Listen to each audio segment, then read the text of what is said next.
All right, hello and welcome. We're going to be playing another Amulet stream today. I want to continue testing the list that I was playing yesterday. Main changes are again Colony Garden over the third breeding pool. But in this case, we're actually doing another extra change that somebody in chat suggested yesterday. Instead of the second breeding pool, we're actually going to be playing one Misty Rainforest. No idea how this actually is going to work out. We're going to see. Personally, I am not a big fan of the one of Misty Rainforest, but I think it's worth checking it out and always seeing the different possibilities. It's going to help us get a basic forest. If we're playing against the Blood Moon deck, we can actually get a forest, an actual forest preemptively. We can also this is better because of Field of the Dead, right? It can create instant speed zombies. The downside is, well, we're playing one less blue source. If we are fetching for a breeding pool anyway, then we're going to be taking one more damage, right? Also, if we do fetch for a basic, now our opponent's Path to Exiles and Field of Ruins are going to be slightly better.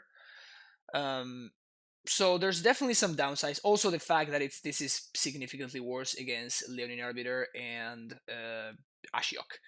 So there's some costs. There is some upsides as well. We're gonna see how it plays out. Everything else, it's effectively the same list that I played yesterday. So this is the only change that we're gonna be trying out today. Um, it can shuffle back Titan's packs we bought them with Syrinx. That's so minor. I mean, I guess it is actually a fact, but it's so minor. It also, I mean, it also shuffles back bad cards that we might have bought them with Syrinx. So it's like there's two there's two sides to the same coin. But yeah, I mean, I guess it's technically a thing that we're doing. I don't think that should be considered a relevant upside though. Hey Pedro, how you doing? What do you think about Return to Nature in the sideboard? I don't like it. It's probably better than. Actually, it's not even. I don't think it's better than Nature's Claim. Like the exile clause is irrelevant. Like I'm not gonna be bringing that card in against Dredge, for example. So like 2 mana exile one card is just not impactful enough, and then it's basically a naturalize effect at that point. And Nature's Claim just does the same with 1 mana. It can destroy Chalice. With if your opponent puts a Chalice on one, then you'd rather your cards cost 2 mana. But in the vast majority of the cases, you'd rather your spells cost less mana. Also, it has the side effect, the added almost benefit, I guess, that you can bring it in against burn, and you can naturalize your own like explosives or amulet in order to prevent the damage from a smash to smithereens or something like that. I yeah, this hand is lovely. Looking for a bounce land. If we do find a bounce land, then we actually have a turn 2 Oko here. A potential turn 2 Oko. No, I mean, if we had bounce land, we have an actual turn 2 Oko. Never mind. Um, Maybe a little bit greedy, but I'm only playing two basics. We're playing a third breeding pool and a third gemstone. Yeah, that's definitely too greedy. I wouldn't leave my house without at least three basics. Sick, the best possible bounce land even. Um, so I guess that the gemstone mine to cast the scout is gonna be better. Yeah. So what this does is it forces me to use the amulet to cast this onto, but it allows me to play Cavern on Giant. So discard spell, okay. Playing against basic Swamp Inquisition. I wonder what that means. And I wonder what they take here. If they take the amulet and I find an untapped green source, then we turn to Oko then, and probably turn one Inquisition dot deck cannot be the turn two Oko.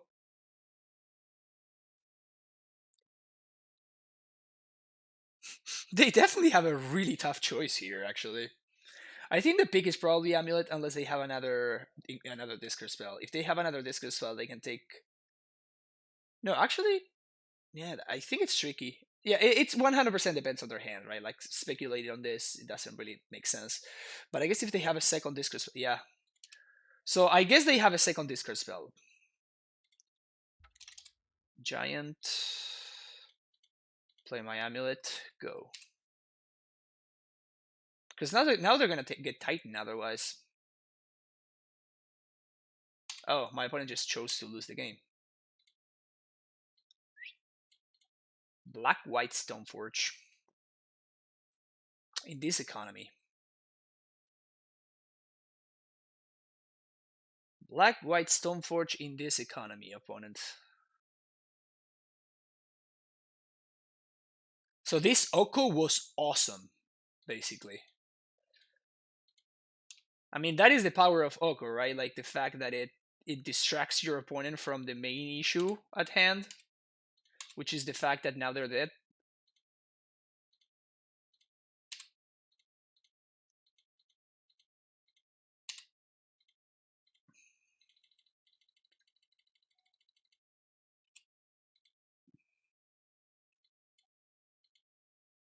Playing against Black White Stoneforge.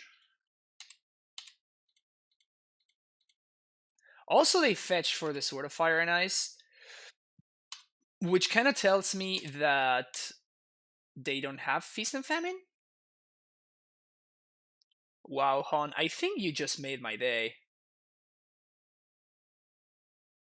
I am pretty sure this is the best emote I have ever seen in my entire life. I have to take a picture of this. Wait, no, that's not what I want to do.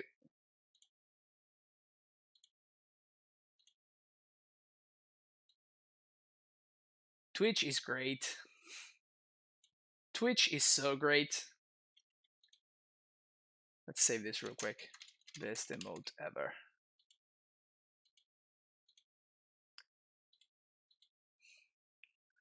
Alright, so we're playing against Stoneforge, so we probably want this, we probably want this, we probably want this.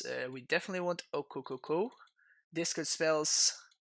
Rex Sage. This get out, this get out, these get out. Raminap, probably. Tracker. I feel like I need to see more of my opponent's deck before I bring in Chameleon Colossus. But everything else looks great. Take out a couple of these. Cavern of Souls can come out. And we still need to take 4 cards. So 1 amulet, we can ship a couple of these. And I kind of like my scouts.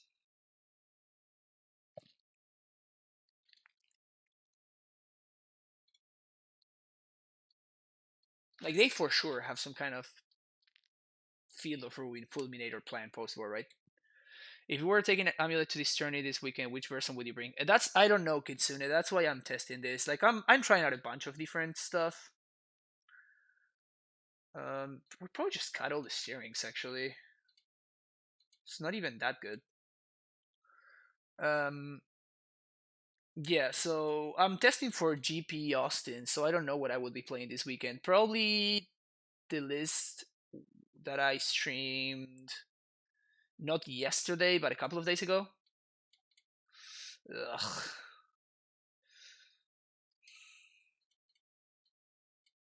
I guess it's still a keep. Like I really don't love it, but never mind. This hand is great.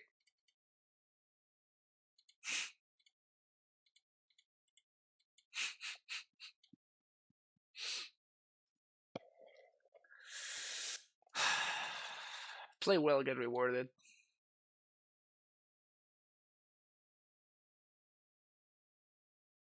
No scholar. Oh, Goif. LOL. Um.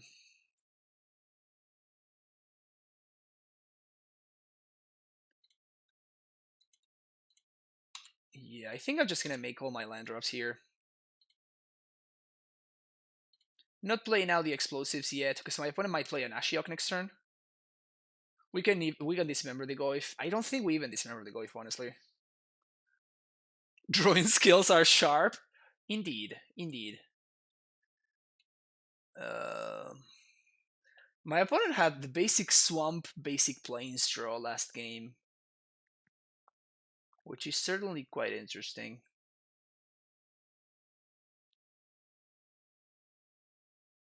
If they tap out for Fulminator, they just die.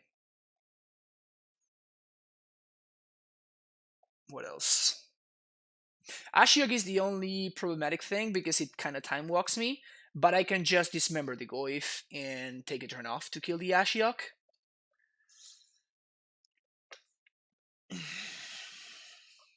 What else? What is the worst case scenario for me? I guess the Thoughtseize is the worst case scenario, right? Because the Thoughtseize just clears the Primeval Titan.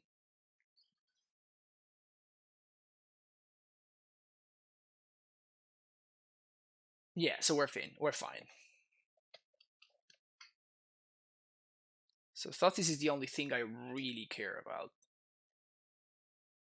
Liliana doesn't matter. I just pitch these explosives to it. If they mine us, that's even easier because I just have Titan mana on board.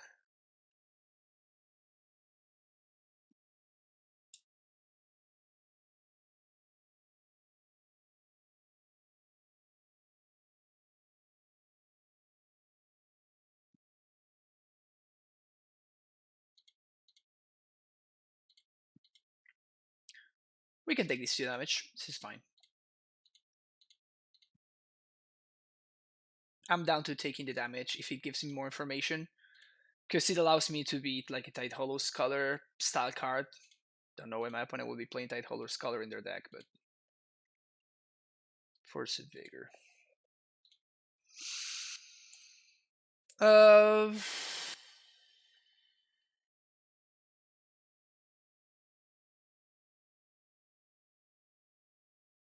Probably.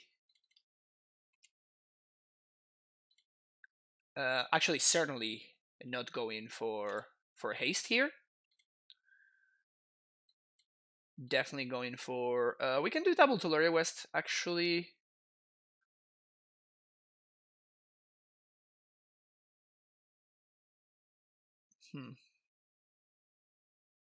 Tolaria Field is enticing.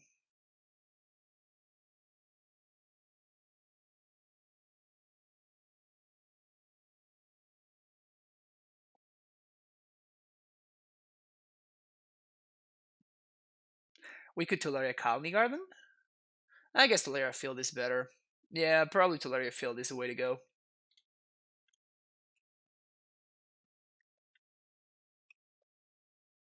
We don't trigger Field until 2 turns from now, but if my opponent paths or trophies they Titan, then we actually have more stuff to work with. I think I'm going to transmute right now, however. And the reason for that is that my opponent didn't have a discard spell until now. So I think that I'm okay with this.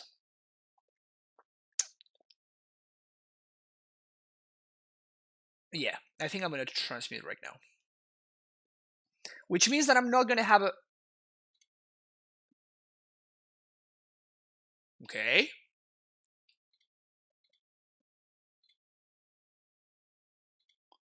That's either a great move or a terrible move. We don't know yet. We don't know whether that's great or terrible.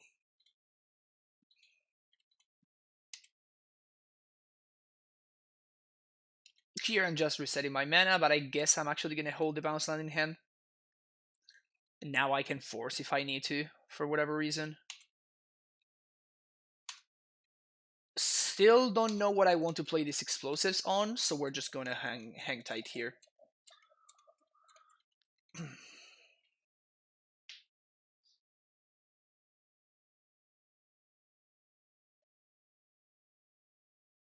Maybe Double Tolaria West was the line. It's going to be a Maelstrom Pulse, maybe? Another trophy.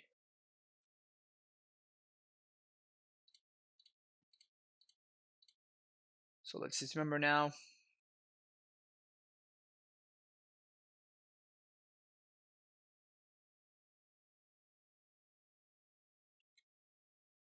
Now trophy resolves. My opponent has no clock.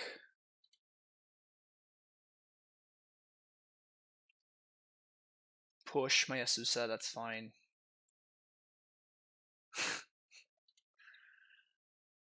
Easy game, easy life. Double T West can we like we can consider our opponent would do that. Well, I mean we can actually. It's not that crazy for them to do that. And I guess that we have a ton of mana now, so we can do this kind of stuff.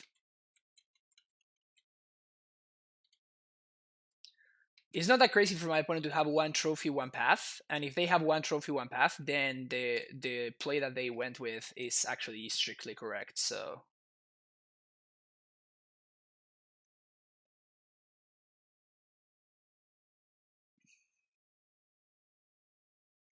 Questing Beast.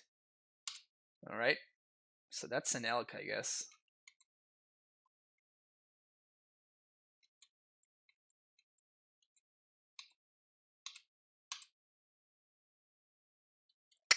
That's kind of a beating, honestly.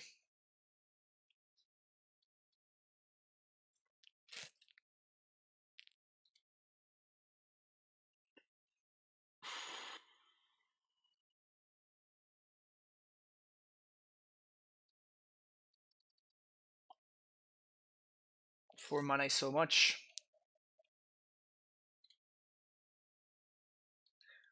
Where are you, Gemstone Mine? I miss you. Come back, please.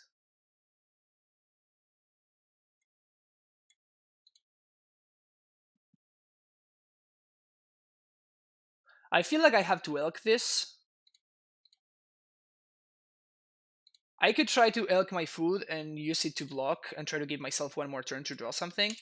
But like, I really don't know. Like, if I'm drawing a Titan, I'm winning either way, right? So now my opponent trades with the Yoko, which is not good for us, obviously. But where are the virtual 13? That's a Stoneforge. So that's not really a card because we have Force of Vigor. They do have Sword of Feast and Famine. One turn too late.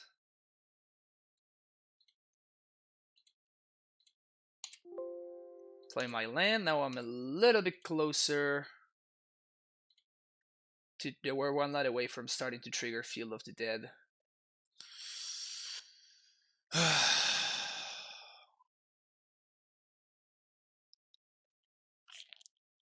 Should I play this out on 3 preemptively? Should I play this out on 2 preemptively, actually? I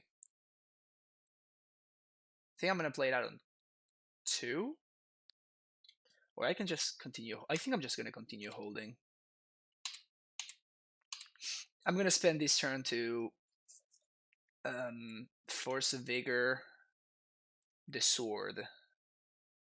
Then I'm gonna take 3.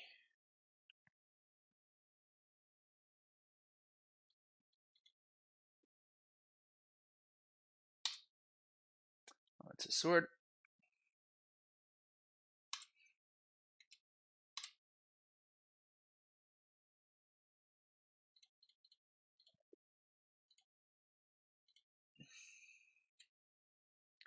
Take 4. I think at this point I'm gonna crack the food here. Any land would be nice. That's not bad, actually. So now the zombie parade begins.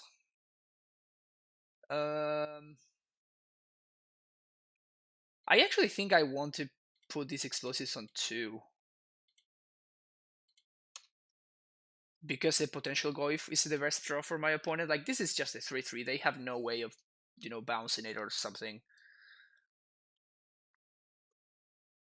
And I take 3 this turn, and then I can start representing a double block from the following turn on.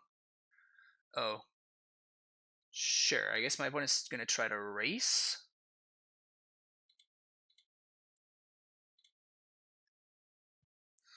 I can kill this Stoneforge, but that doesn't really shorten the clock.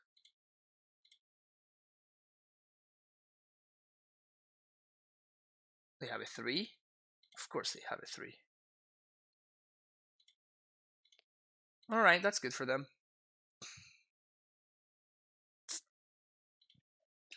These draws are just not coming together.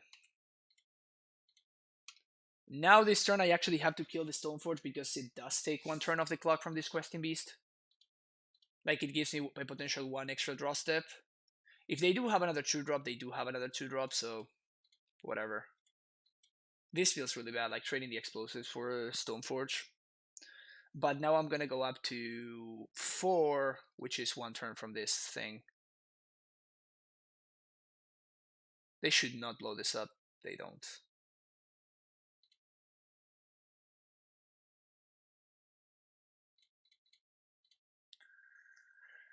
Uh,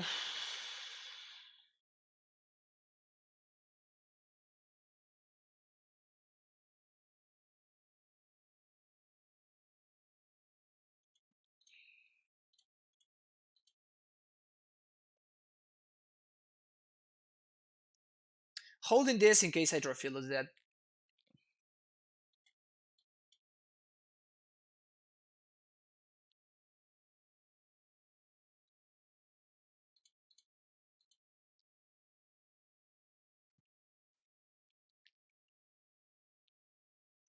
Lingering Souls. Wow. Alright. Not gonna show my opponent the second field. Wow, that was kind of a beating actually. So I might want the no, I don't think I do want the Chameleon Colossus. I think we're fine. I do want the Bujuki Bog though. And I kinda don't want the Misty. Drawing skills are not sharp, I know. They have been unsharpened.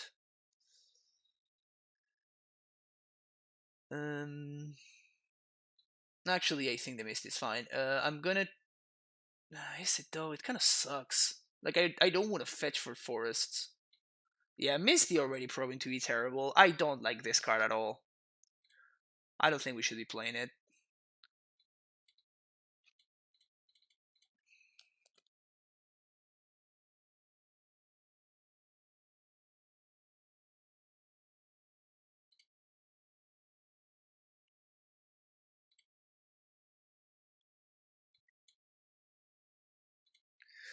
And I thought that we were playing against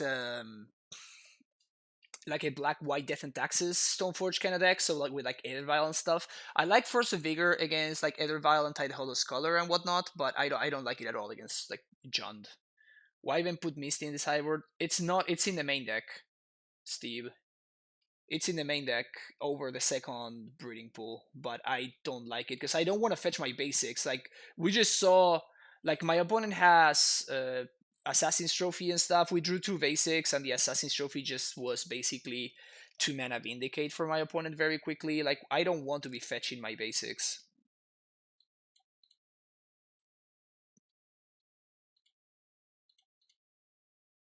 Mm. Mm.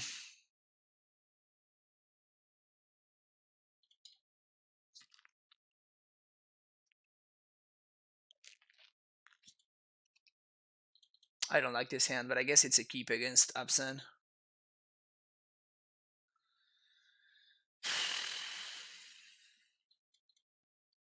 I mean, if I make it to Azusa, we might be in a fine spot. Like, if my opponent doesn't have this curse spell.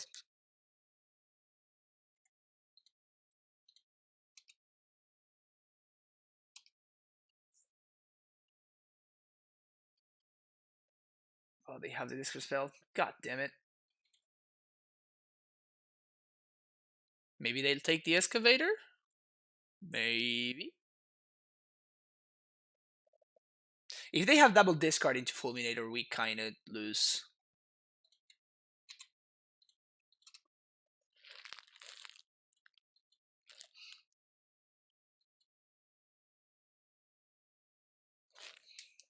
Opponent goes with the correct line.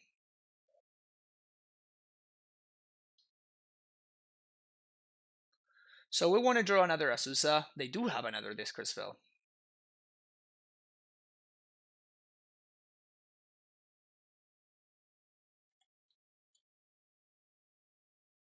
That beats.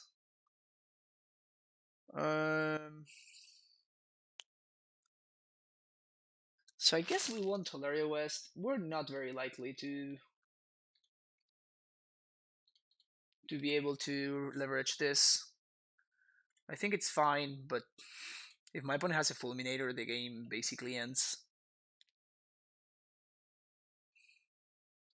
Please don't have Fulminator.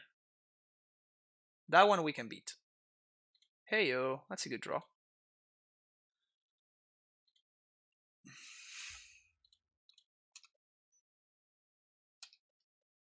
That was the turn to Fulminator, so if my opponent did not Fulminate me there, it's because they probably don't have a Fulminator.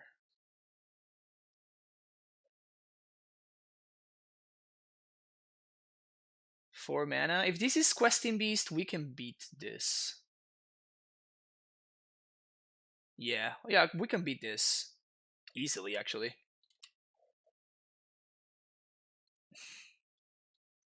Speaking of easily. So you can use this turn to transmute.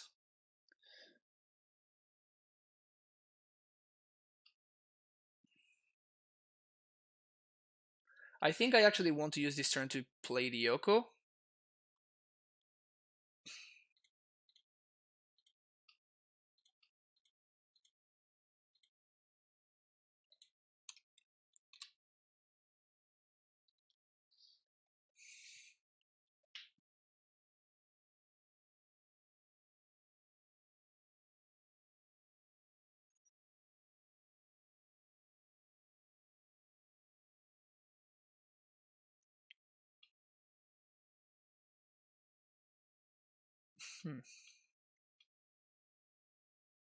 Very interesting situation we find ourselves in.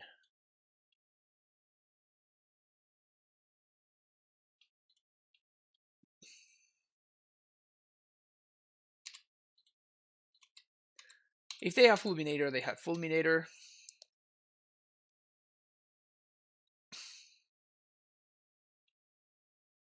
So they clear the Yoko now.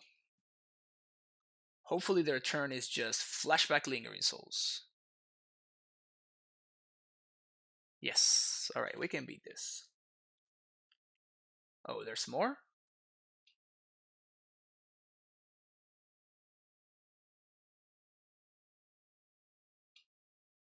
Okay, Stoneforge would actually be a problem. Damping Sphere. Yeah, that one's also a problem, actually. Alright, so I guess I have to play the Forest here, because I need to naturally draw my Titan now.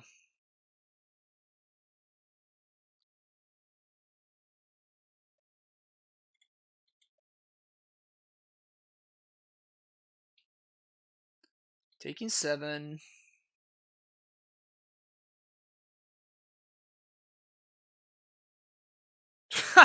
Well.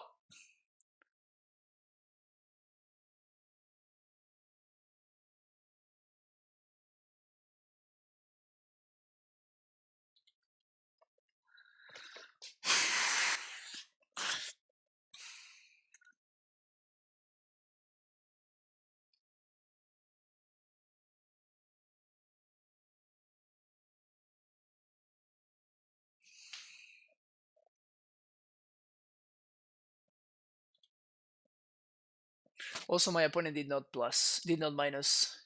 Good job. 3, 4, 5, 6, 7.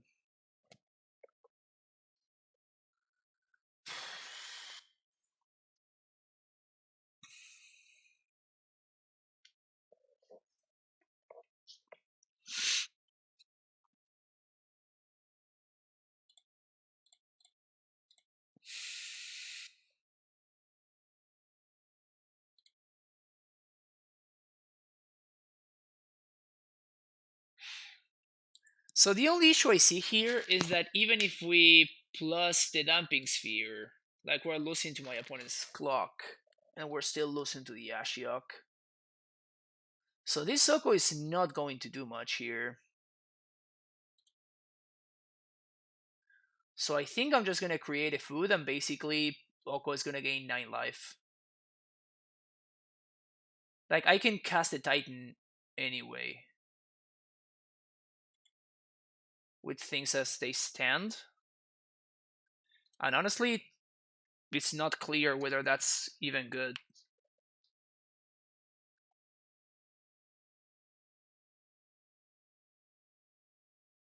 I need to clear the Sashiok before I can win this game.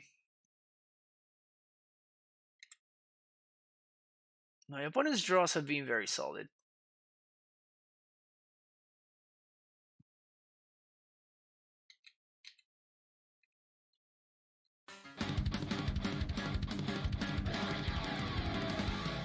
Taco Flash with the Twitch Prime subscription. By the way, I never updated my record. Well, is this the... Well, this is the first match, actually. That's why. But yeah, welcome to the Primetime Stronghold. Thank you for that Twitch Prime love. Really appreciate it. Wow, no respect at all for this member. No respect whatsoever for this member. I guess that I would have used it already if I had it, so...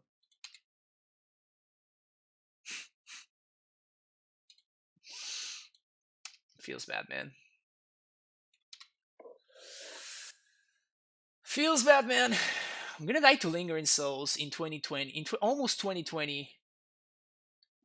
I can't believe that I'm gonna die to Lingering Souls in 2020. Yep, my hand is terrible, opponent.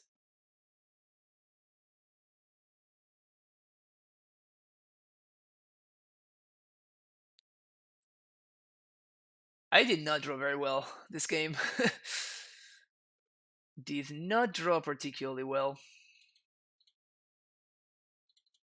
I mean, that's one of the few draws that keeps me alive, I guess. Not that it matters much.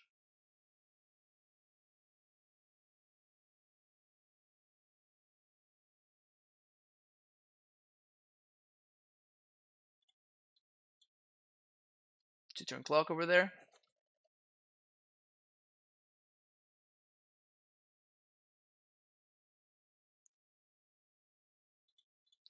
Engineered explosives is what I'm looking for here.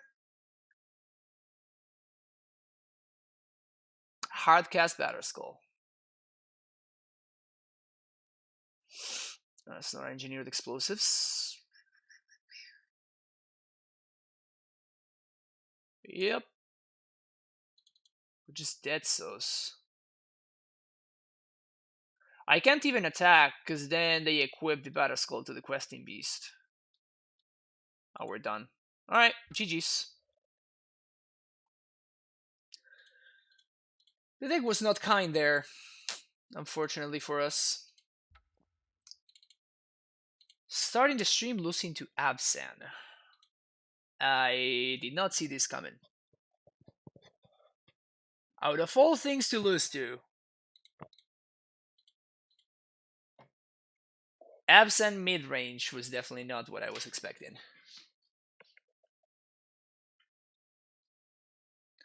Alright, we're gonna rally back. We're gonna rally back, don't worry about it.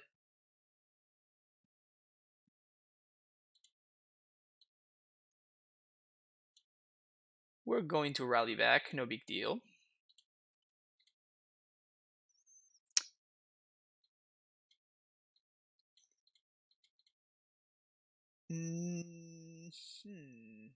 Turn 4 Titan with Radiant Fountain to help stall. Okay. We're keeping this. I'm already regretting the Misty Rainforest in the main deck. So, like, for the next league, that's gonna be like my first change. Like, we played one match, and all my theories well confirmed. That's just not a good card in our deck.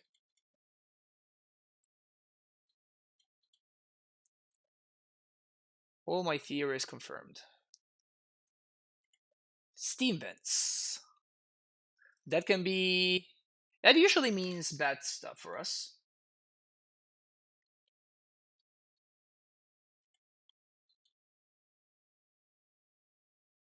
Steam vents usually means bad things for us. Would have liked to draw an amulet there. That would have sped up our situation considerably, which would be nice. Spire Bluff Canal.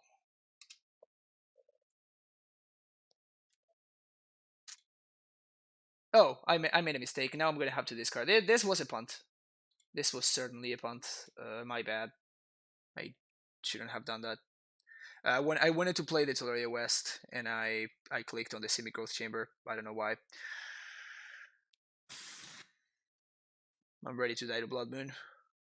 I mean, we can't beat Blood Moon game one anyway, so it's kind of whatever.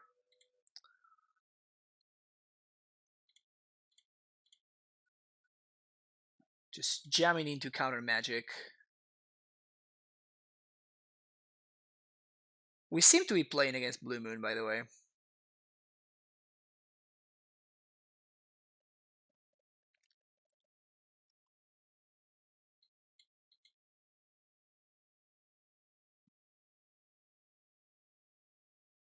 I could have played the Tolaria West this turn, then next turn transmute for Cavern, but at that point it's just like we're doing the same thing, right? So we can like I want I guess my opponent to use Remand is fine actually.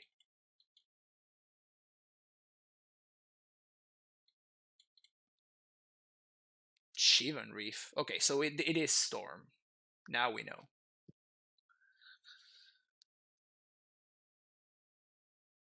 So then jamming into Remand was definitely correct.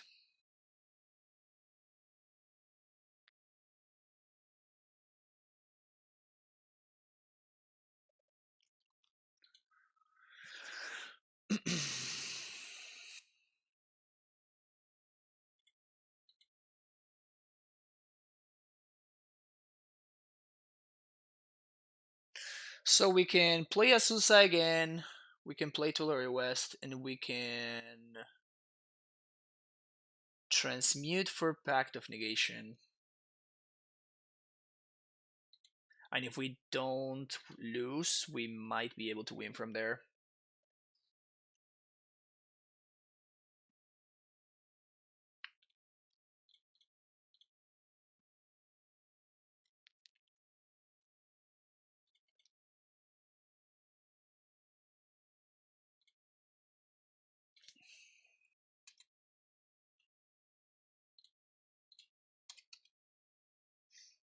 Yeah, it's my opponent's keep is questionable. They bottom two cards with Serum Visions too. They're gonna go for gifts and givens here.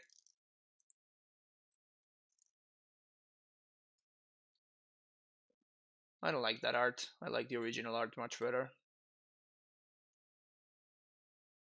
Yeah, it's weird that they like Serum Visions on the same turn that they're planning to gifts.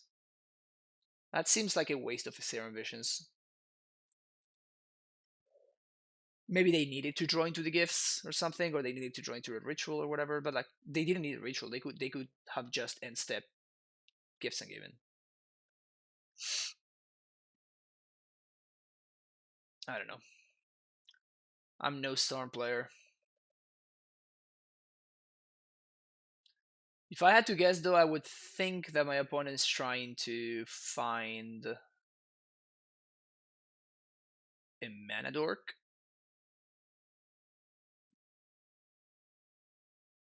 That'd be my guess.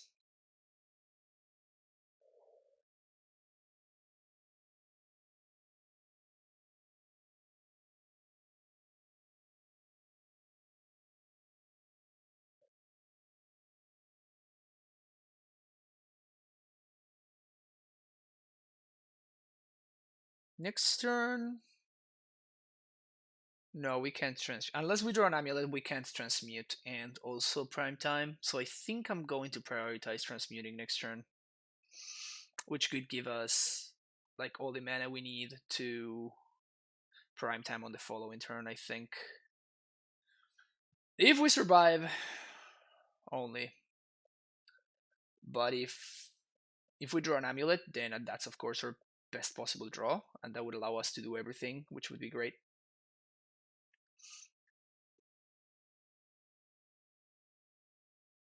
I got memed on the other night by Twiddlestorm. Twiddlestorm is a frustrating one to play against. Like the deck is so just bad, but so I think I just like they're short on mana, so I'm trying to cut them on mana, I guess. If they have a dork or if they have a bunch of rituals in hand, I just lose. But like, what am I supposed to do? Like, I'm playing. I can only play around the information that I have. But if I give them a bunch of mana, then that's when they can actually kill me.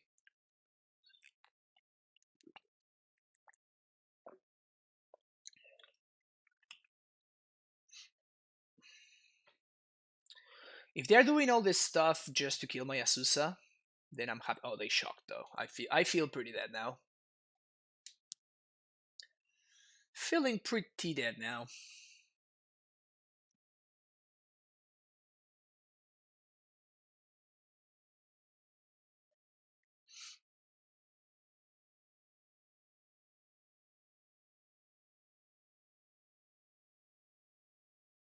Huh?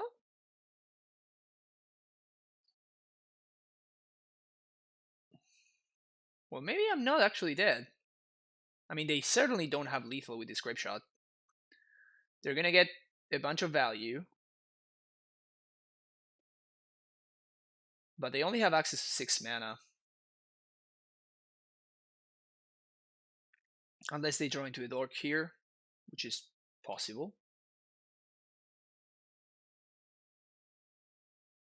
They can ritual, grape shot, remand, grape shot again, but that would be not lethal because I'm at 24. Oh, actually, it would be lethal. Okay, so they actually have lethal right now if they find a line. Because they have 1 blue mana remaining. So they just ritual twice. Oh, they just drew a door. Oh, yeah, so this is easy mode now. But yeah, they already had lethal though. They could have remand. They could have Metamorphose, Ritual, cast Grape Shot, remand their own Grape Shot, and then Grape Shot again. I think. My opponent just going for. My opponent's just going for style points over there. So we want these. We want these. And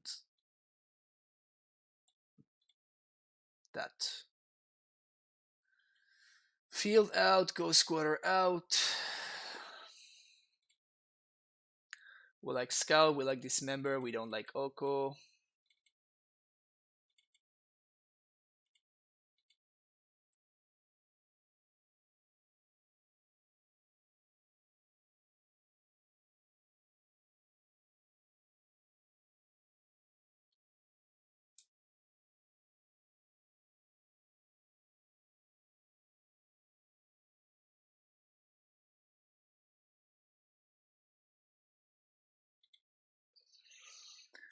Alright. Let's see if we can rally back. Usually game 1 is the worst one when played against Storm. Usually things get considerably better post board because, you know, we bring in a bunch of cards that actually do stuff, you know? That's usually a good strategy. Usually a good strategy.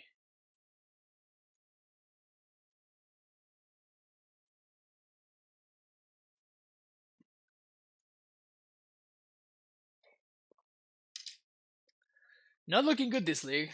It's the first time in a while that I started League 01. Lingering Souls and Storm. Basically our nemesis. Yeah, special Lingering Souls, right? The unbeatable Lingering Souls. It wasn't the Ashiok that won that game, right? It was or the Damping Sphere. It was the Lingering Souls that won.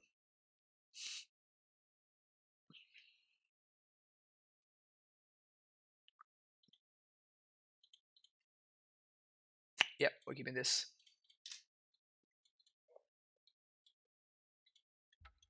Name Shaman.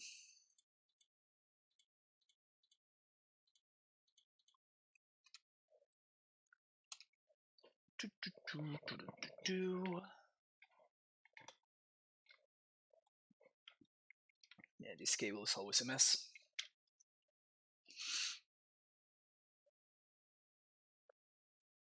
All right. 2 cards on the bottom. Can I Titan? No, I can't. So we just pass. I can transmute for pack though.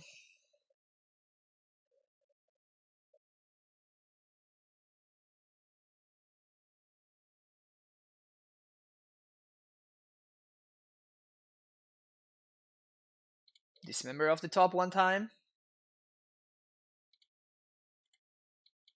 Dismember off the top one time. Bad beats.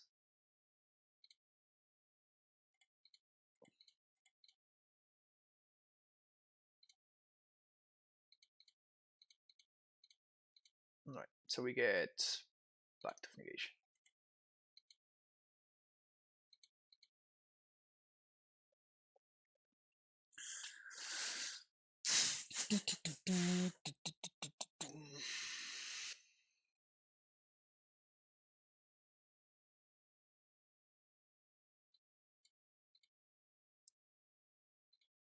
Alright, that's good for us. Opponent starting an opt, certainly good for us. They kept on top though. You can't spell top without opt, right?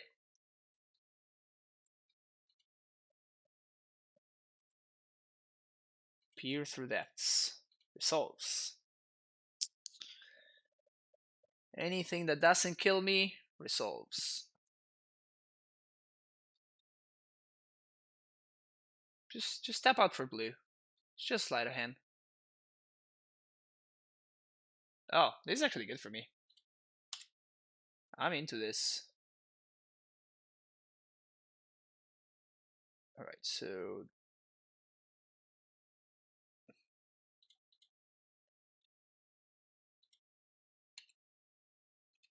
bounce this.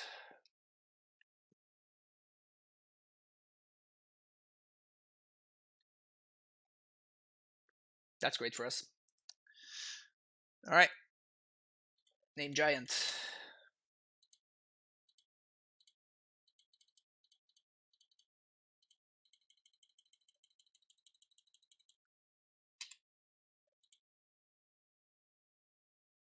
If we see Affinity next game, I'm gonna check my calendar.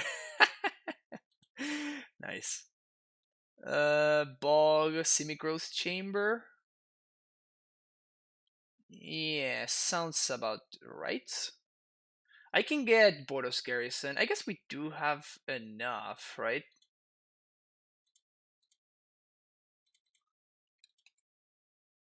Return Bojuka Bog. Pass the turn.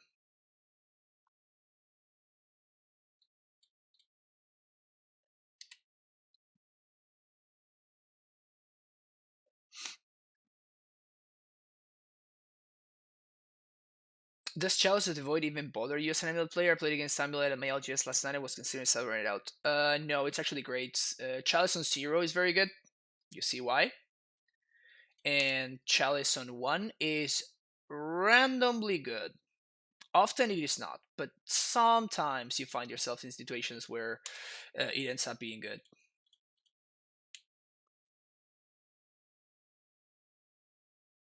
Playing twice against Merfolk yesterday, Affinity would not be the weirdest thing. Well, we played against Affinity twice. Yesterday we played against Merfolk twice, we played against Greentron twice, and we played against Affinity as well, twice. Yesterday was some of the weirdest leagues I've played in a while. And then today we played against Abzan round 1, and then we played, well, I mean, Storm is reasonable though. But like we played against Abzan round 1, like, what?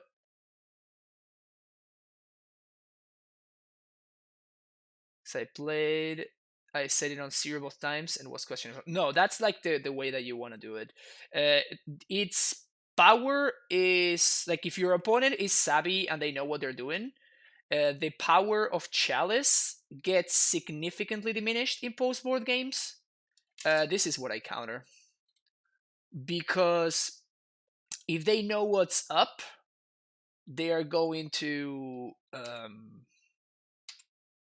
side, like usually against Eldrasitron, for example, I sideboard 2 Summoner's Pacts and 1 Pact of Negation. Alright, how do we pay for this pact? 1, 2, 3, 4. I'm trying to see if I can. Can I set up a transmute? I actually can't set up another transmute.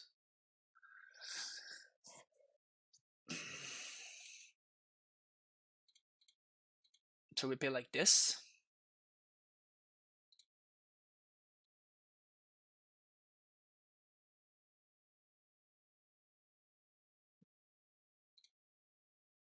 Semi-growth chamber.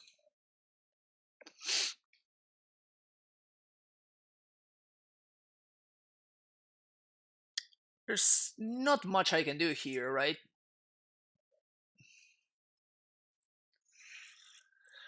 Think Abzan is more random than Affinity, to be honest. Yeah, I agree with that. Oko has been great against Chalice as well for me. Yeah, Oko is definitely does some work against Chalice decks. I've actually started boarding out a Pact and 3 green Pact versus Eternal, drawing them with Chalice on board is so bad. Yes, but you need. I always leave in 2 because you need your Titan to set up more Titans, right? And here I cannot set up a transmute for explosive, so we're just gonna go with this. Swing, yes. What's the best that we can do? Guess we just gain some life. It's kind of whatever, honestly, but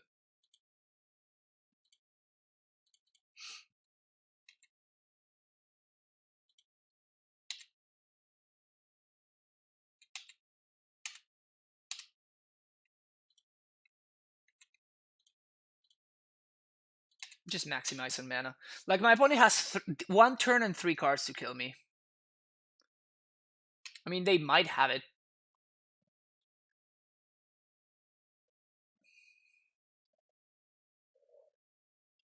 If this is a Gifts and Given, they might actually have lethal. Oh, that's not good enough, though. They can opt into exactly Manamorphose, and they will need to Manamorphose into exactly Gifts and Given. They didn't have it. Good. Sideboard changes, not really. I could see bringing in explosives over the Rex Sage. That's the only change. The reason for Rex Sage is Aria of Flame. Yeah, this is a fine hand. I'm gonna keep.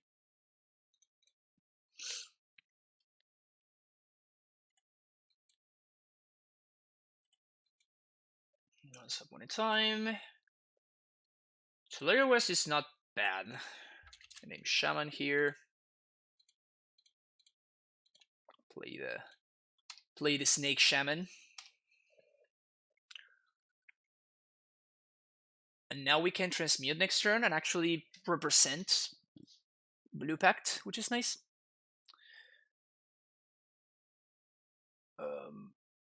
Could we get Gemstone plus bounce, return Gemstone, play Gemstone as second land and bounce them for 2 to transmit for second Blue Pact? Or we only want? No, we don't have it. Like, if we pick the Gemstone there, then we don't have the 2 areas, right?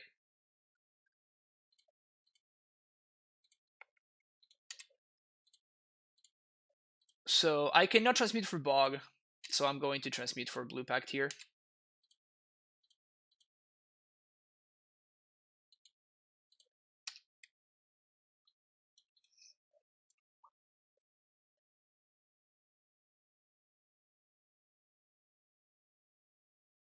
Oh, you mean you mean in the previous match, right? We don't have second Blue Pact, no. Yes, we could have transmuted if we didn't play Azusa. So that's what I said. I could have transmuted, but there's nothing that I could have done with that. I could have transmuted for explosives, but I couldn't transmute for the explosives and actually cast and crack the explosives to blow my opponent's board. So it kind of was what it was, right? Sure.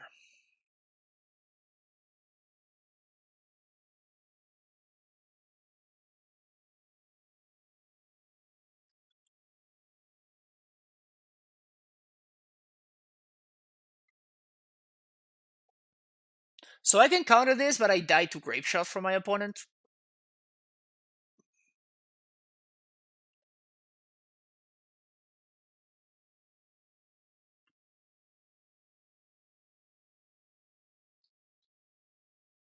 We straight up die to Grape Shot.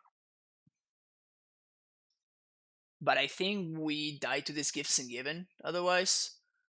Because I'm gonna need to pack something, right? So I think I just pack this.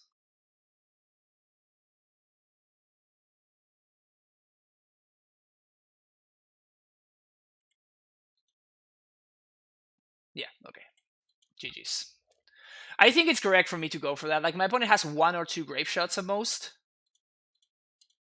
And, like, whatever they're getting with the Gifts and Given, like, that's killing me either way, right? Because I'm gonna need to pack something in this turn either way. So by packing the Gifts and Given, I make it less likely for my opponent to have the answer.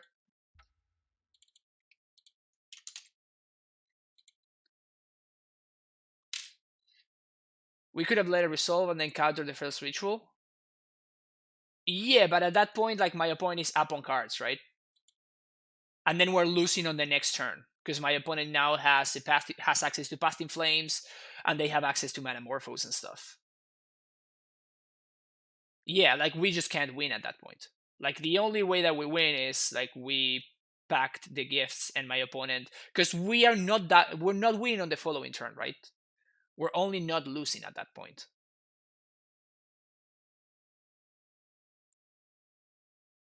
So I think it's correct to do what we did. I really wish we had like drawn one of our sideboard cards. Just drew. We literally drew no sideboard cards both games. One of our Dismembers, one of our Disdainful Strokes. But I think that both hands were keeps.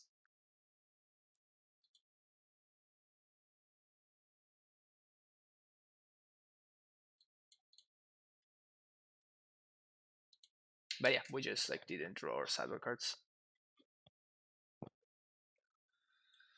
All right, now we have to rally back, which we can.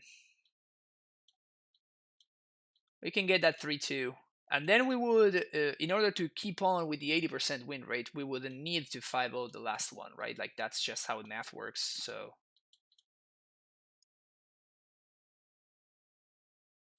hey man, how's it going? It's going well. Like, we started, we didn't start on the best path, but we're probably gonna be all right. Sure, gemstone mine.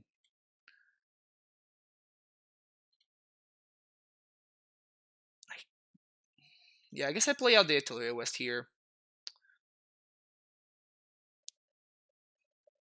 I'm probably gonna pack for Azusa next turn. But if I draw by playing the Italia West here, I leave myself the out of like drawing an Oko or something like that, right?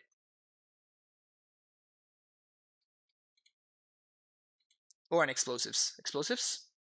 Sad face.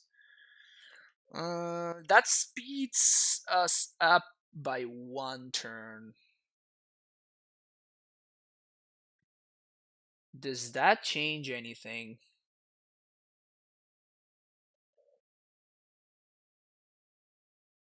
So what Azusa does is it buys us 1 turn. It buys us like 1 chump blocker, or it gains 3 life when they bolt it. I think it's probably correct to go for the Azusa either way.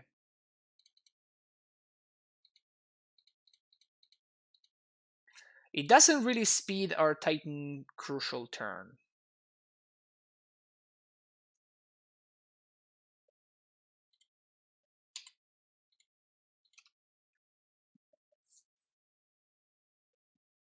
But at least it like buys us time. Like, it effectively gains us up to 3 life, I guess. That's a way to put it.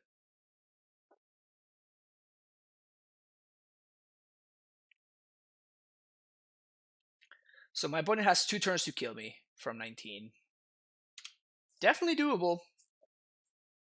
Definitely doable. And I'm not gonna block because I suspect that my opponent has something here. Yeah. So I'd rather they bolt the Azusa instead of, yep.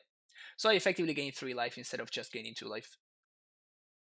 I guess they had the second ball, so it didn't really matter. So no light up, the stage is good for me. And now we want to draw. Yeah, sure. Okay, so this puts me. If I don't die, it puts me in a solid spot. But I need to not die. Man, if we had had access to this Samuel in the previous turn, things would have been so much easier for us. Please cycle. Okay, so my opponent needs 2 1-mana burn spells here to kill me. There's one. Third lightning bolt.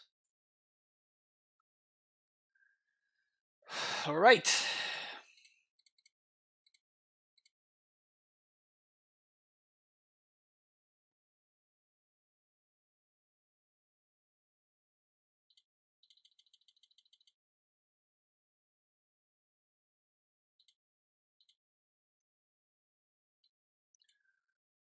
So we're gonna haste here.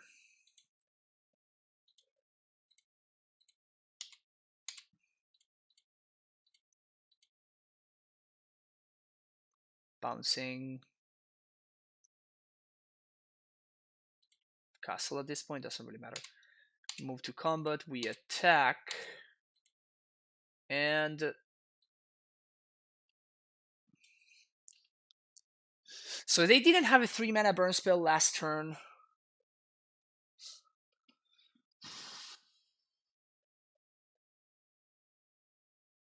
Yeah, we unfortunately are playing Radiant Fountain instead of Caviar Crossroads. Well, actually, I'm thinking of Field of the Dead plus Simic Growth Chamber.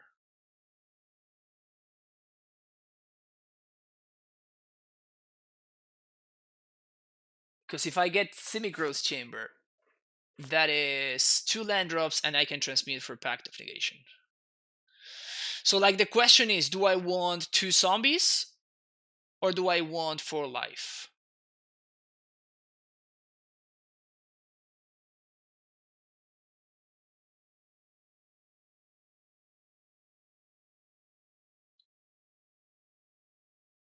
It's interesting, right?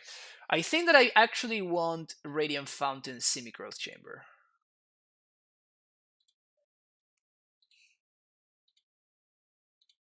So I'm gonna gain 4 life instead of making zombies. This means that I don't need to pact. And then I'm going to gain 2 more. Transmute for Pact of Negation. Pass the turn. One zombie is already worth 2 life because of their creature. Yeah, but this is 2, right? This is 4 life. If it were 2 life versus a zombie, of course zombies makes more sense, but this is 4 life. And that is my point. Because like the prime time is already blocking one of their dudes.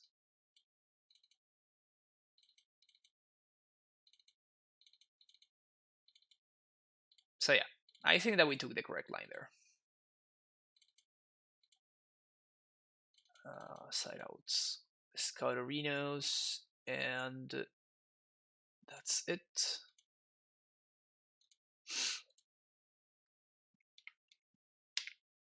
Could also transmute for Fountain? No, I don't think transmuting for Fight. I think transmuting for Fountain is just worse than transmuting for Pact. This seems like it's one of the best Oko matchups. It's pretty good here, for sure. Like, I don't think I've lost a match against Mono Red Prowess where I resolved Oko. So if this finds a Radiant Fountain or an Azusa, this hand is great. But if it doesn't, it's actually not very good. I'm gonna risk it because I'm in it for the biscuit, you know.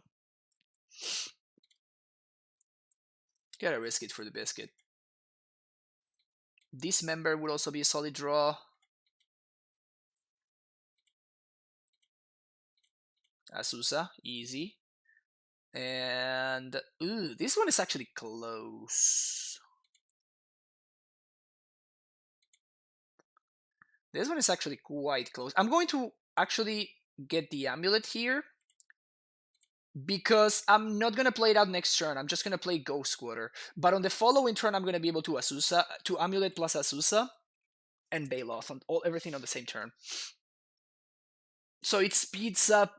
The amulet here speeds up my Baloth by 1 turn, which I think is gonna be pretty important. Alright, I head on, my friend. Good luck with the rest of the league. Oh, thank you. Thank you, straight up. Could you say you're sold on Oko and Garden in the main nowadays? No. No to both. Basically.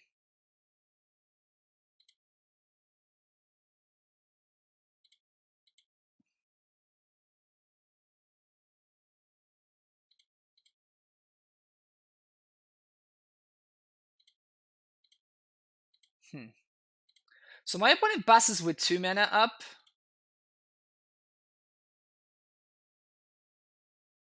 Which is pretty sketchy.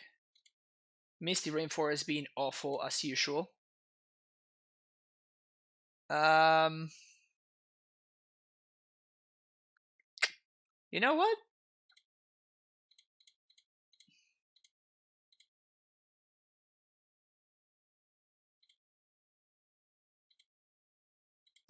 No Smash to Smithereens for you, my friend.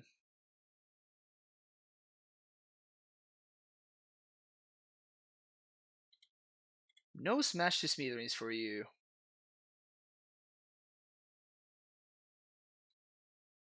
And I'm probably going to be blocking here unless they have Crash Through again. Crash Through is so good in that stupid deck. It's crazy. Alright.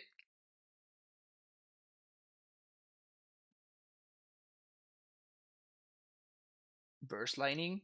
Is that lethal? 3, 6, 7, 8. Jeesh.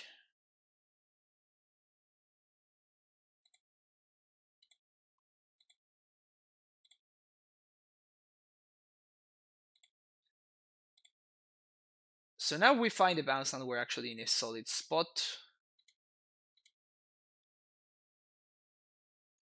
1, 2, 3, 4, 5.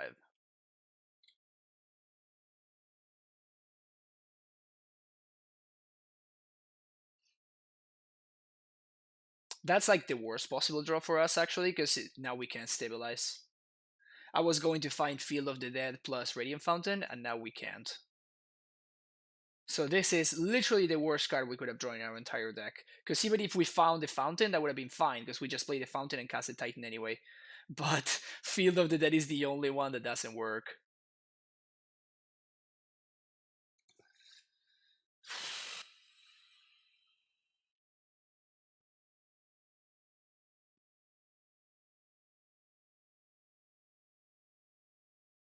At this point, I'm putting my opponent 100% on Smash to Smithereens. So if I play Titan, I can gain only 2 life.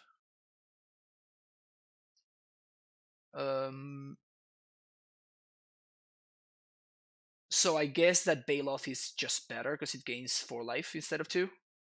So we're gonna go with Baloth. Like, we're still in the same spot, right? Like, we die to any burn spell, but Baloth gains more life and allows me to next turn the prime time for the next turn prime time to be more impactful. Yeah, I mean, I'm gonna block here. Like, I'm dead to lightning bolt. Yeah, we just knew this. I really wish I could see if my opponent had the Smash this meters. I'm like 90% sure that they had it.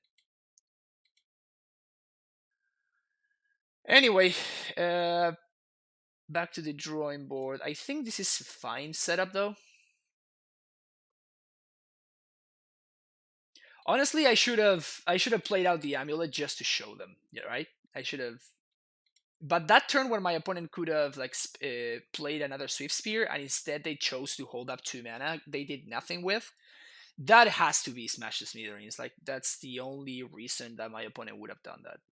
So I think it was correct to not play out the Amulet.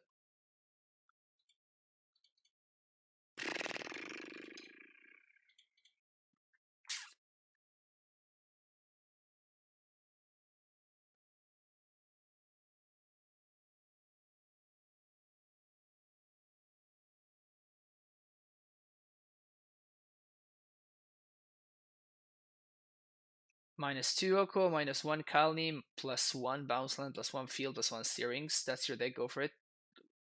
What are you talking about, Pedro? Oh, how to build the deck instead of like the one that we're playing. Yeah, sure. Mm,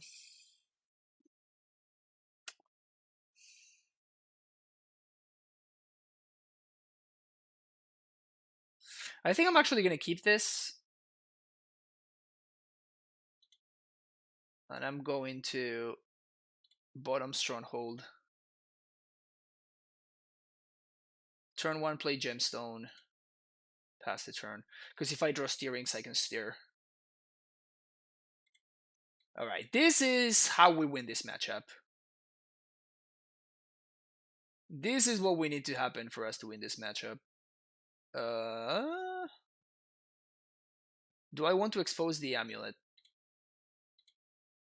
I kinda do.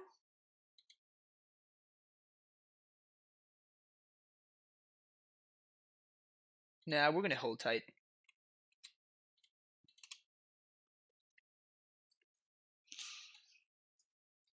We might get Blood Moon here, though. Like, if my opponent kept such a slow hand, it has to be because they have Moon and stuff. Please play another 1-drop. You didn't want to Eon 1? No. I'm basically holding the information. I'm trying to get a 2-for-1 from it. Do you dislike Third Land's main board? I think that 29 has really hit the spot for me. Like, I've been really liking 29 and going down to 28 on post sideboard configurations. I've been winning a lot with when I'm sideboarding to 28 lands. So I guess it's just been working out for me. You can probably go down to like 27 and stuff, but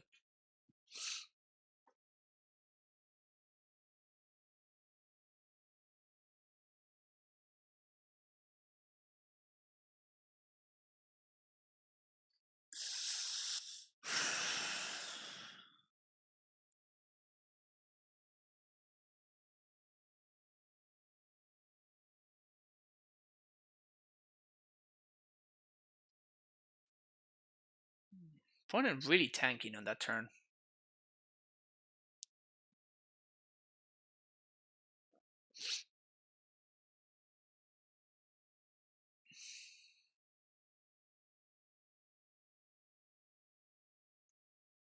Now I don't know what's going on.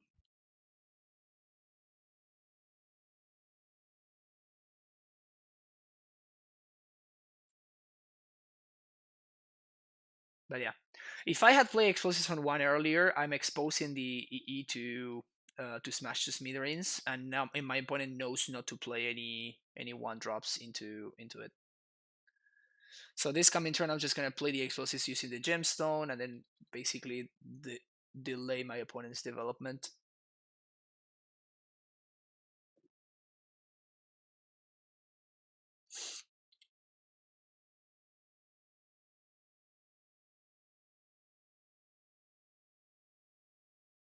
Opponent, we're waiting for you.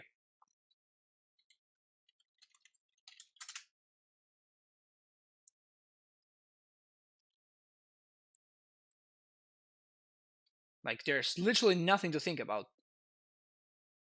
I assume that like they received a phone call or something.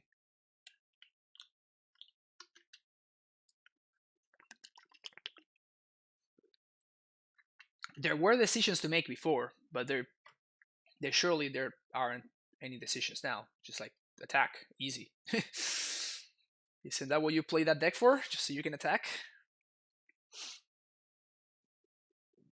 But yeah, considering my opponent went crash through turn 1, I think I'm going to assume they don't have another dude, so I'm just gonna cash in my explosives 1 for 1.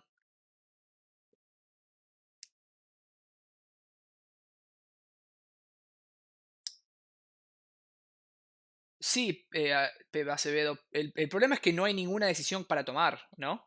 Eso es lo que no entiendo. O sea, no hay ninguna decisión. O sea, mi oponente ya tomó la decisión. Ya no hay ninguna. Entonces no entiendo por qué estaba tomándose tanto tiempo. Anyway, yeah, so what I'm saying is that there's it's not that my opponent's slow, like there's literally no decisions there. Like there's like all you need to do is you need to click on the Swift Sphere to attack. But yeah, they have not been playing slow so far. Like this is just happened now. Like I don't know what's going on. I'm assuming that they are multi queuing, so they're like double queuing, like some other thing, or triple queuing or whatever. So that's the thing that I assume. All right.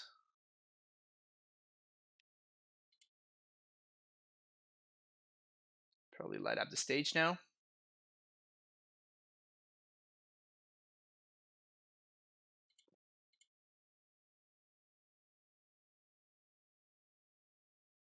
I don't think I can afford to take this damage. I don't think.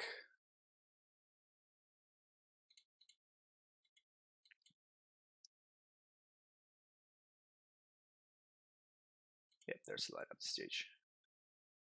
So there's a mountain. Baloth would be our best draw. No Baloth. We can pack for a Baloth. We die to Blood Moon or Molten Rain.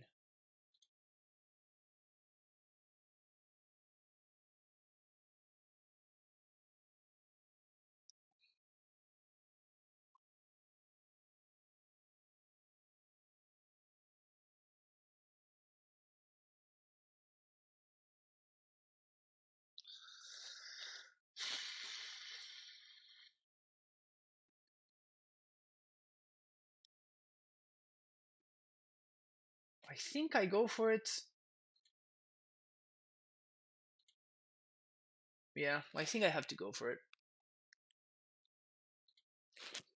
Like, we already have a T-West.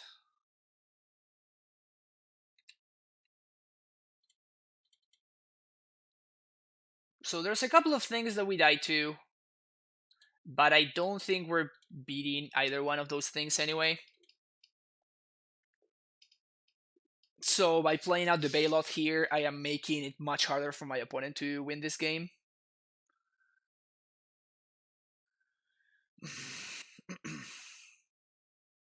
Did I see Blood Moon? No, I didn't. But these decks usually play Blood Moon in their sideboard. So I think it's usually like I usually sideboard planning on my opponents playing Blood Moon, assuming that they're gonna be playing it. But yeah, you can only play around. You can only play around so much, right? So here I'm saying to my opponent, you need to have Blood Moon to win this game.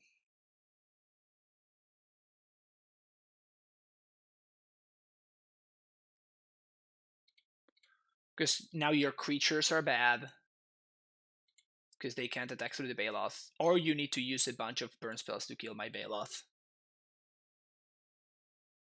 Yeah, I think it's just a matter of analyzing the current situation. Even if they like destroy my amulet here, I don't really care.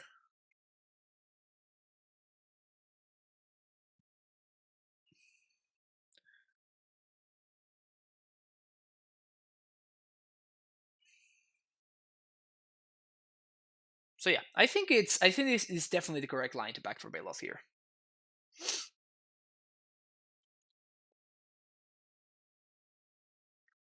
I think it's definitely the correct line.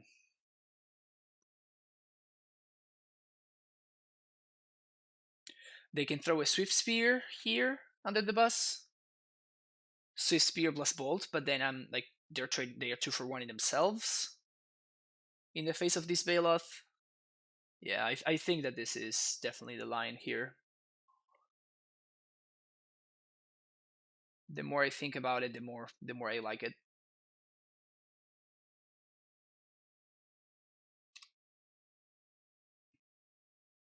All right, no moon.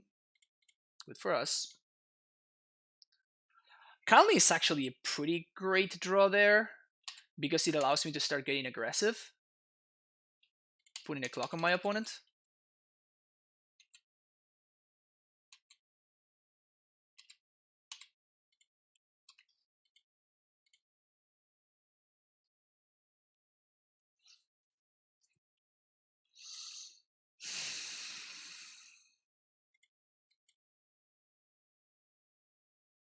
Two, three, four, five, six. Okay, so my opponent has.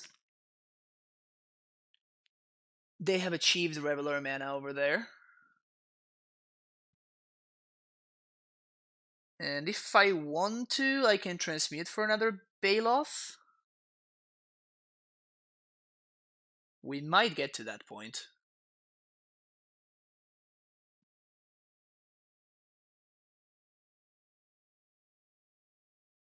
Light up the stage here. Swift Spear, and Metamorphose.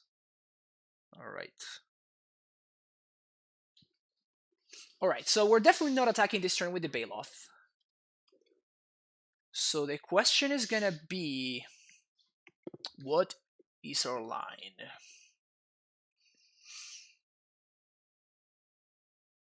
We can transmute for second Bailoff, but if we do that, then we're left without a Titan. So my opponent's gonna have, they have a Metamorphose that they exile to the light up the stage. I think I'm just going to transmute for Pact. I can also transmute for Explosives on 1, which is certainly an interesting line, but then I'm leaving myself in the same situation where I don't have a Titan to work with. So I think I am gonna go with this. And we're just hoping for no Crash Through. Crash Through is by far my opponent's best top deck here.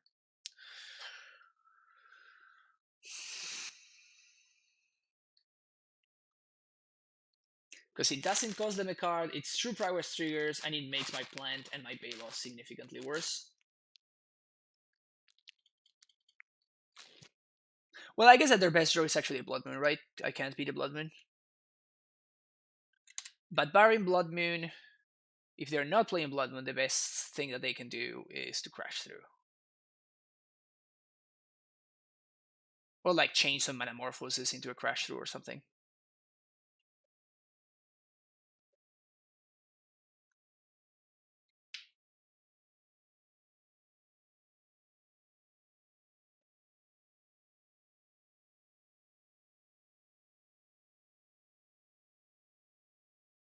Land.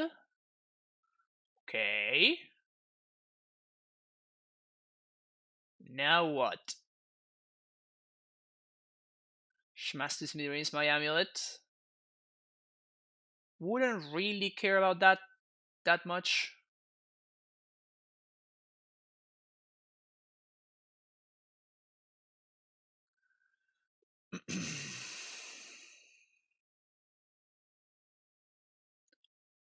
If my opponent has double Lightning Bolt, I don't think I die to that. Yeah, I'm definitely blocking both here. If they want to use the burn spell of my Bailoff, I'm super happy about that. Because that means they're not using a burn spell of my...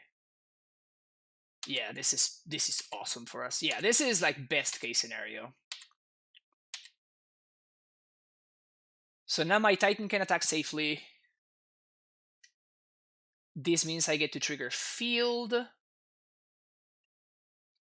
And I guess I don't get to attack though. This also means that I don't need to transmute. Now the question is, do I play around Blood Moon? Can I play around Blood Moon? Yes, but I don't want to swing out. I don't want to swing for 16 because my opponent can bolt my Titan and make it smaller. So I don't think that trying to attack for lethal is the line here. But yes, I could swing for 16 if I wanted to.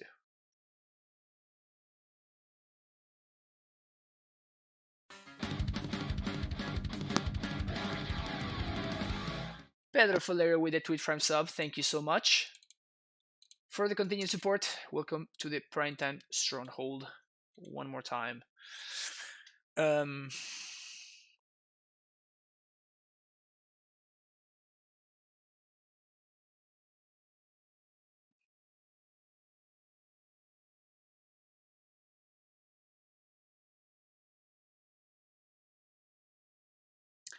what if I do Back for Titan, get Forest Stronghold, play Garrison as my land, attack, get Snow Covered Forest, plus Field of the Dead? That seems like the best line, right? No, but they can draw Blood Moon. At this point, I'm trying to see how do I not lose to Blood Moon? Because that seems the most likely way for me to die. What about Radiant Fountain? We're at 9, so I like my opponent can't have 3 burn spells unless they have burn spell now, then top deck Reveler into like double burn spell. That's too unlikely. So I don't think that gaining life is what I'm the most interested in doing. So I think that the most likely way that I lose is to Blood Moon, right? So I think I want to try to maximize my chances of not dying to Blood Moon.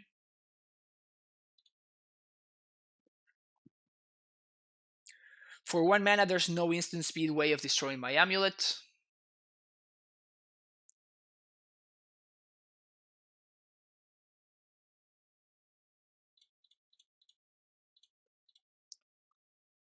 So we're gonna go for that. So Forest Stronghold, land. Do this. Combat. Attack. Yes. Field. Snow Covered Forest. So this way I can actually maybe beat the Blood Moon. I would still need to top deck in order to beat the Blood Moon. But this is my clearest way to beat the card. I could have also played around Reveler, so instead of getting both basics, I could have gotten a Bojuka Bog to make sure my opponent can't draw a Reveler. But I think that the most likely way for me to lose this game is to get Blood Moon. So I think it was a fine thing to play around there.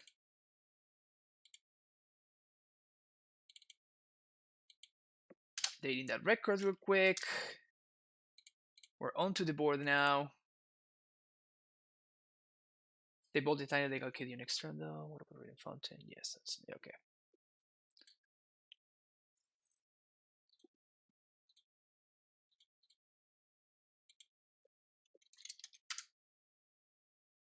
Gonna give my opponent the good luck. And I guess we keep this. My opponent says, "Hi, good luck, Titan Master." Oh, we're playing against the Folk.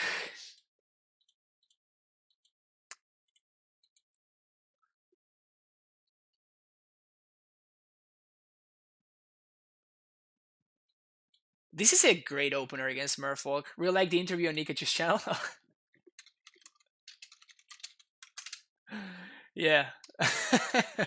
Yeah, so I did an interview with Nikachu. For those of you that don't know Nikachu, he's the Merfolk master. He is very, very good at playing Merfolk.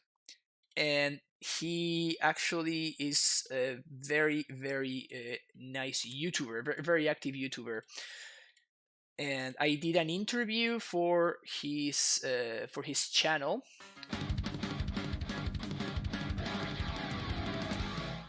I did an interview for his channel, and yeah, we cover like how Amulet works, why Amulet works the way it does and how to beat it from the Merfolk side. It was very, very cool. You can check it out in his channel. And Oli4 with that tier 1 subscription for the 10th month in a row. Thank you so much.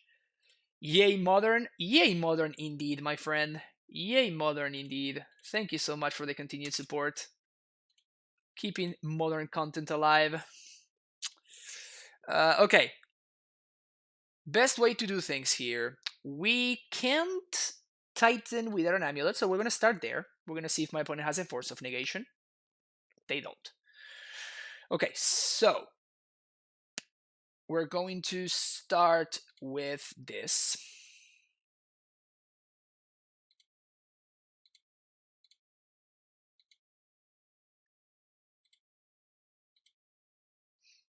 Bounce. Is it free for us to play Azusa?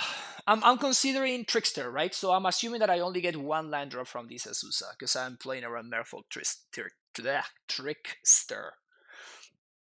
I don't think we care about Trickster.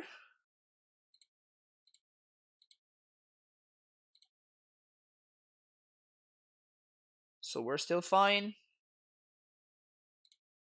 I guess I should have. I made a mistake there. I made a sequencing mistake. I actually might get punished by it. I don't, but I actually made a very gross sequencing mistake there. I should have played my land first, then play the Azusa.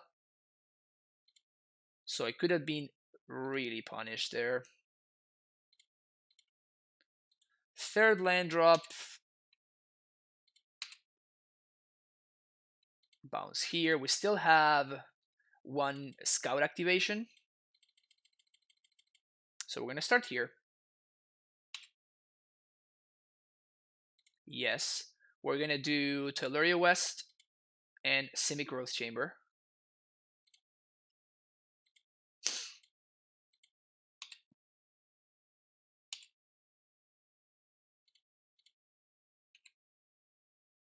Yep, we are going to play a second Titan. My opponent doesn't have Curse Catcher mana. And if they had Force, they would have already forced the Amulet, so I'm not going to play around Force here. If they force this, we can just transmute.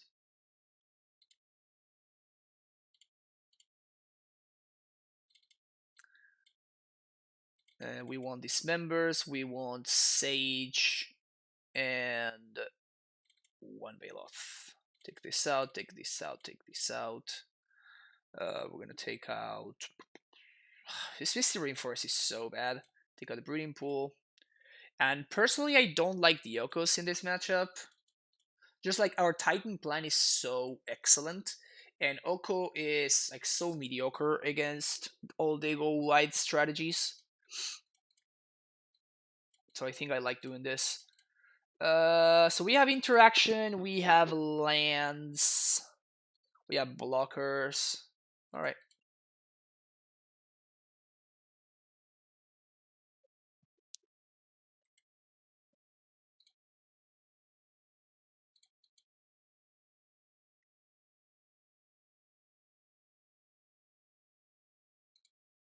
This was a great draw, by the way. It's a way to make my my dismember a little bit less painful, while at the same time allowing me to start progressing my game plan from turn 1 from the get-go. So that's very cool. Quite a solid draw right there. Ooh, Trickster. Okay, so they do have a Trickster.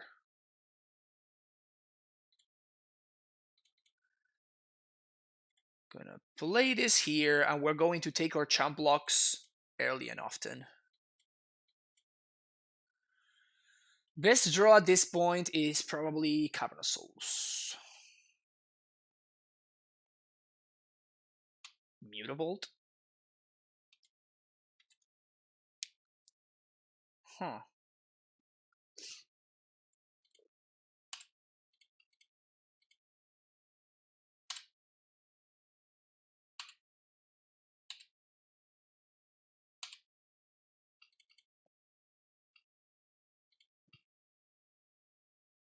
I think we're going to be able to extract some good value from this Colony Garden.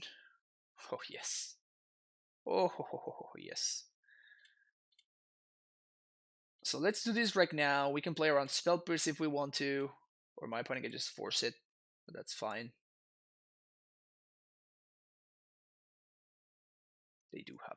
Alright, so they pitch the Trickster to that. That's actually kind of a win right there. Yeah, Vile not putting another threat into play there, it's actually kind of huge. Okay, so they do play a land, so they could still have Disdainful Stroke.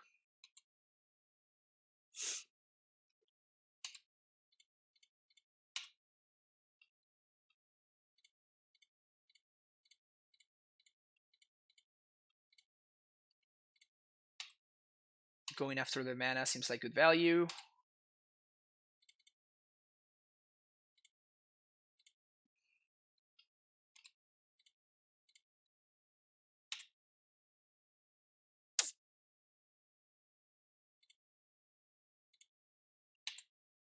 I think I'm going to take this turn off, but this is like the only turn that I'm going to take off. Like they would have needed to draw from this Aether Vial. Yeah, we're good.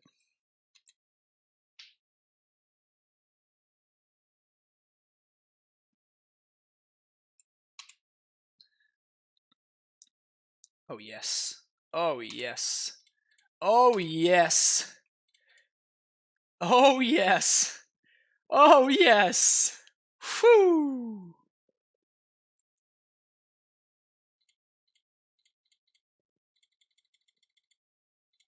I guess they can have a Lord, but this is too exciting not to do right there. How did we like that line? How did we like that line? Alright, so my opponent is clearly holding up, deprived Disdainful Stroke, something like that. But they have no clock. So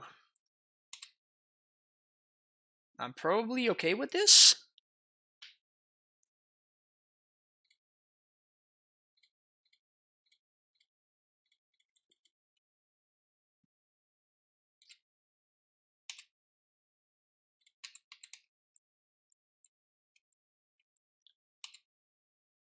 So any Tolaria West will find me Cavern.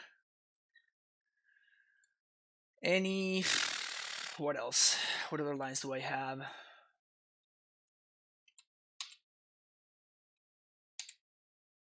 No attacks, no blocks. This scout is working overtime right now.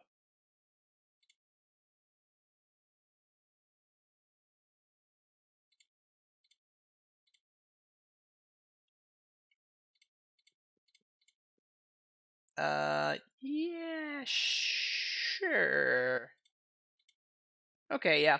I really don't care about like the land drops. So going for this entices my opponent to want to trade their Immutable, and even if they have a Lord, I still get value here.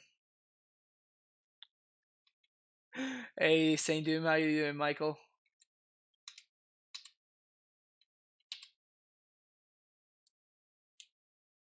How's the day going today? Oh, it's doing great. Hammer and Gurmin. Yeah, so my opponent has no clock, so like the longer the game goes, the better it gets for me.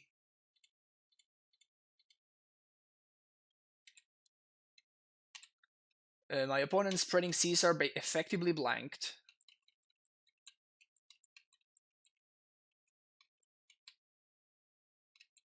Yeah, like every turn that goes by, the more time that I'm gaining. 1, 2, 3, 4, 5, 6, 7, 8, 9, 10, 11. So we even can double Titan in the turn if we want to.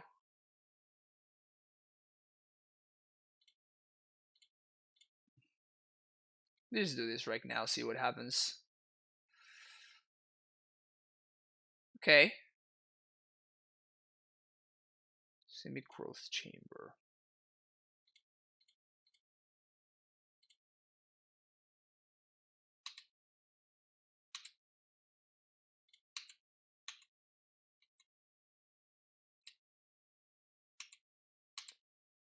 I really love how much work Scout is putting off this game. Also, I don't think my opponent should have Piety Needle in their deck.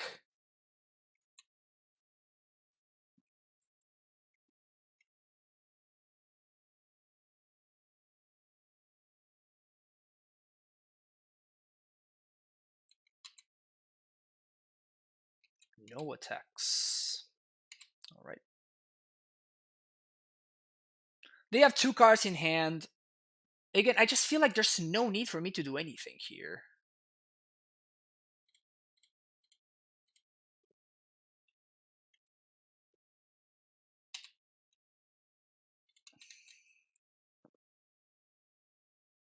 They can block and flash in another Lord, maybe. Petty Theft. Well, that's actually a clock right there. 1, 2, 3, 4, 5, 6, 7, 8, 9. Okay, so I can't double Titan right now.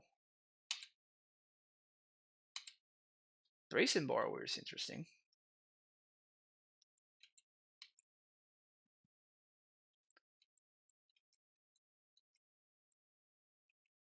But now that we have what double Titan 1, 2, 3, 4, 5, 6, 7, 8, 9, 10, 11, 12, 13. Yeah.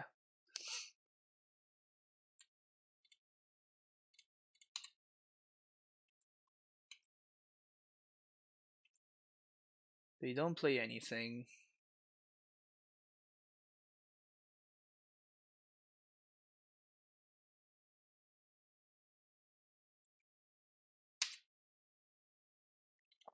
I mean, it was going to happen, right?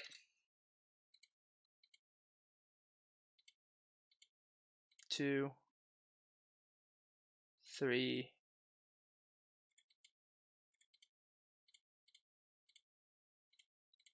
Like, they just can't stop this.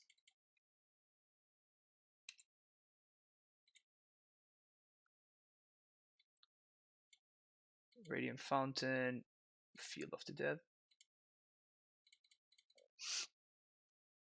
Only 2 cards left in hand, and I am almost effectively 100% sure that one of them is a counterspell.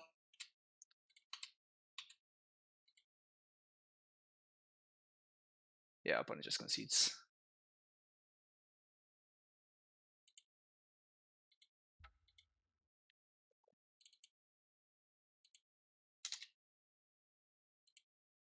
Yeah, right, or the but as you can see, like at that point, like I could have just like start jamming Titans, like 2 Titans a turn on my opponent, and like after I resolve the Titan, the game is effectively over.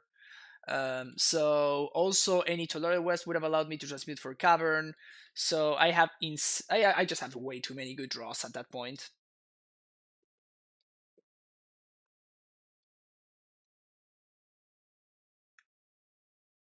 But yeah, like Scout put in so much work in that game. Just casually just flashing in the Sandhome to give it double strike. That was just good value right there.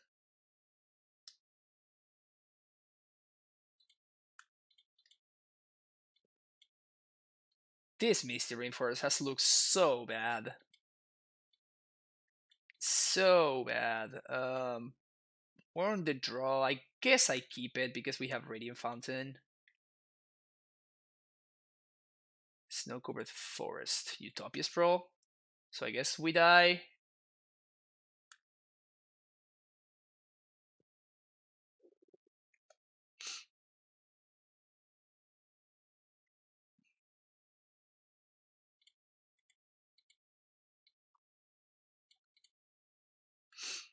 If we're oh, they named blue. I totally missed that. I should have probably paid attention there, huh? All right, so we don't need to play around Bloodman, I guess.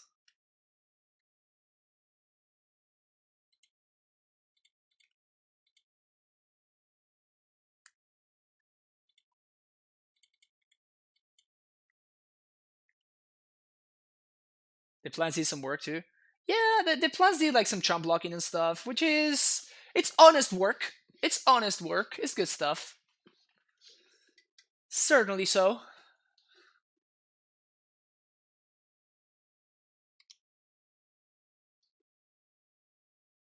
Alright, so Bant something, I assume, is what my opponent's on.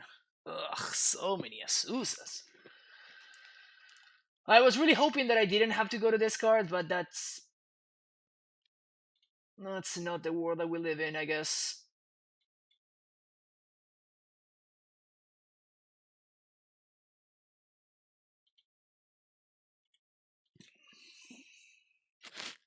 Hey, Bonnie, how's it going? Hey, doesn't matter. Didn't see a fetch. Yeah, so I'm just regretting this Misty Rainforest has been horrendous all league, so I'm just basically all day today I've been just regretting having that card in my deck over and over again.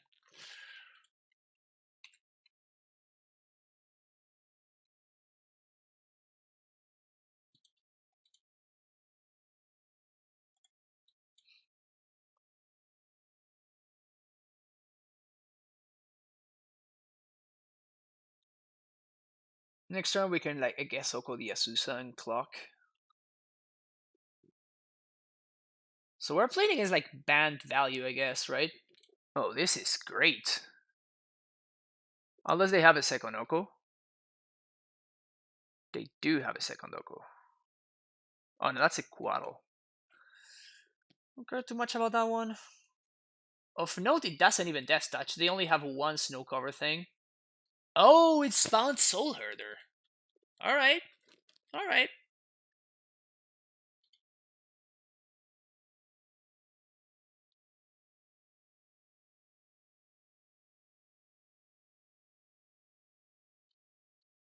So we have 6 mana. Is there a reason we didn't play a bounce land there? Because like we would have had to go into discard. And I would rather not have to go to discard. Alright, so now the Quaddles are actually death touchy. Geez, so many Utopia Sprawls. What did change for it? What was the motive to do that? How is Calni being? For this, it was just to try it out. And I think it's really bad. I didn't like it at all league. And I changed the second breeding pool for it. What was the motive to do it? Just to test it. And Calni has been decent. It's been okay.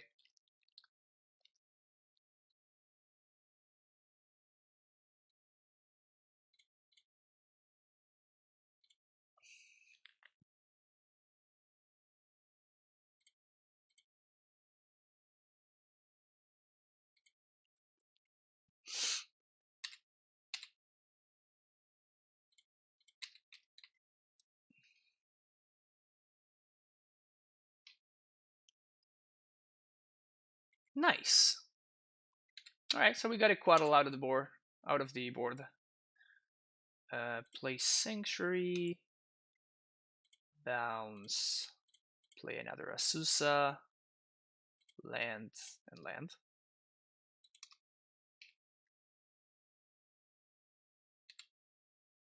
So we're probably looking okay here. Okay-ish, at least. My opponent has a bunch of card advantage, but we are almost ahead, honestly, right now. And if I manage to resolve this Titan, if they don't have Force of Negation, 1, 2, 3, 4, 5, 6, 7, 8, 9. I think that I even like if they tap out on their turn, I'm gonna summon Respect on their end step, just so they can't force me. So if they tap out of double blue mana, I'm certainly going to 5, 6 mana, 7 mana. What the hell is this?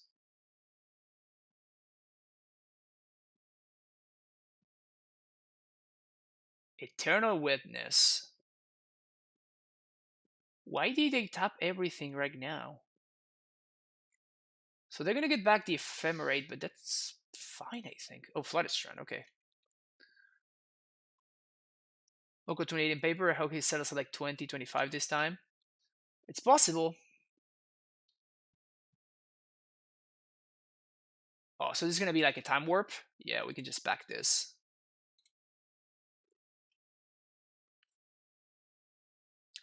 One, two, three, 4, 5, 6, 7, 8, 9.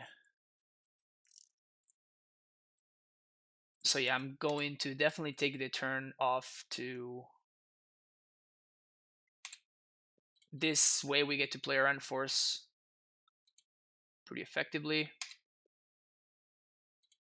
So blue 1, yes. Pay for the other 2 packs, yes.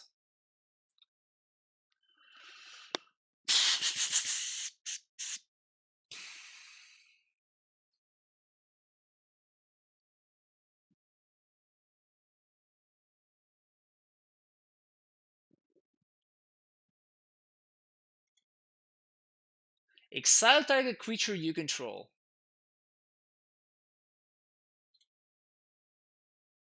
Is it crazy for me to trade this Eternal Witness?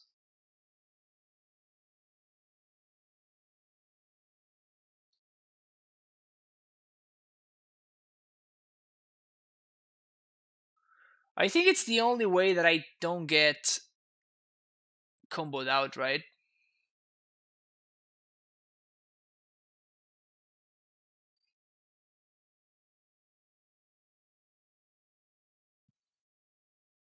Right?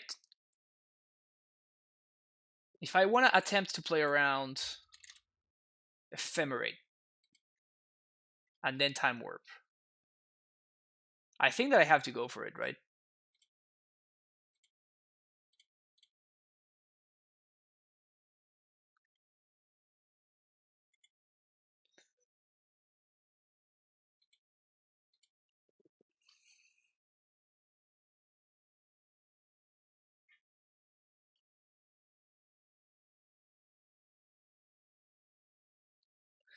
As long as I don't get comboed out with Time Warp, I'm going to win the late game.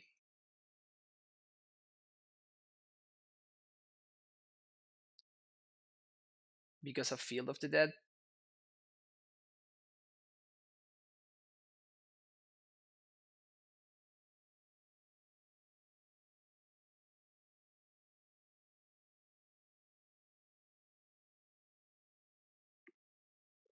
I think that's a very unintuitive play, but I think it's correct.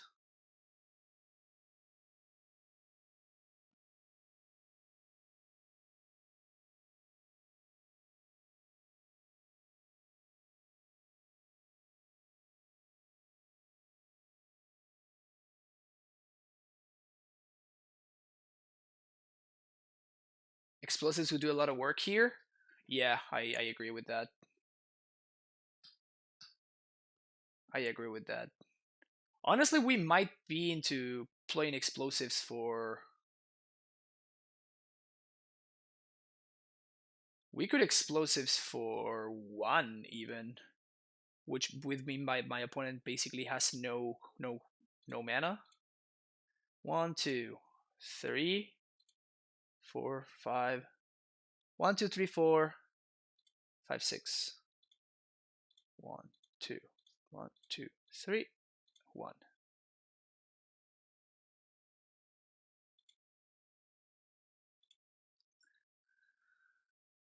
So here we're doing Bujukebog, Field of the Dead.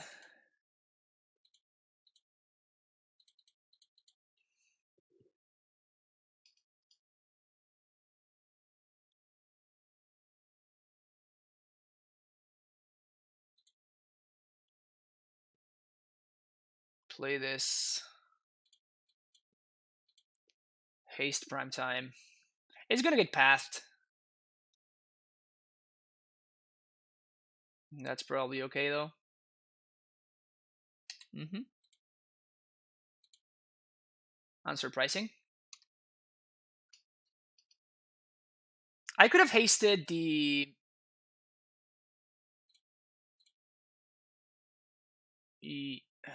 Do we trade here? Yeah, we do. I could have hasted one of the zombies instead.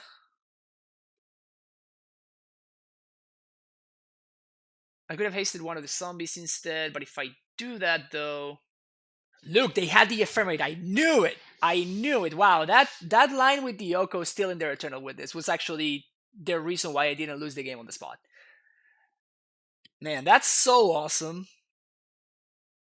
That's so awesome.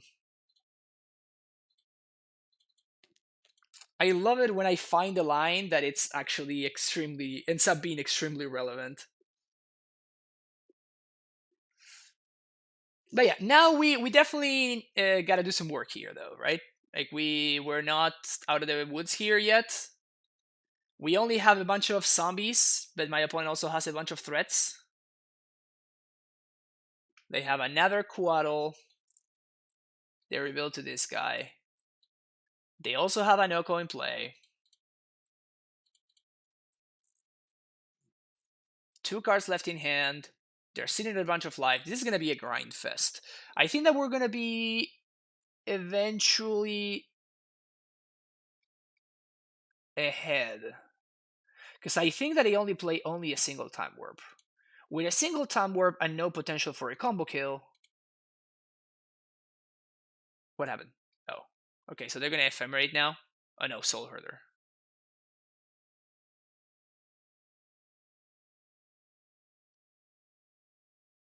Oh, another Oko? Okay.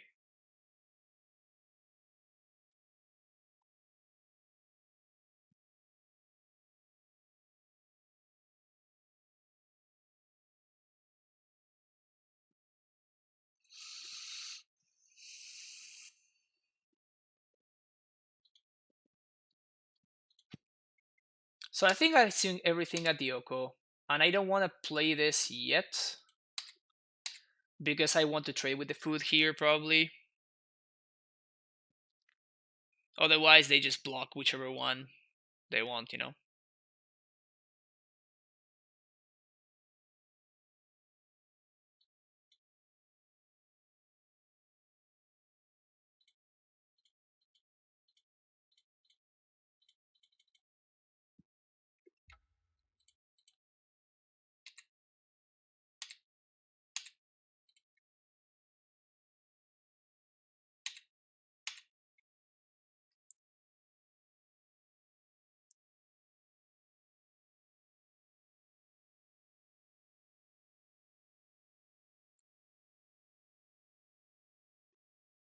This game is kind of awesome.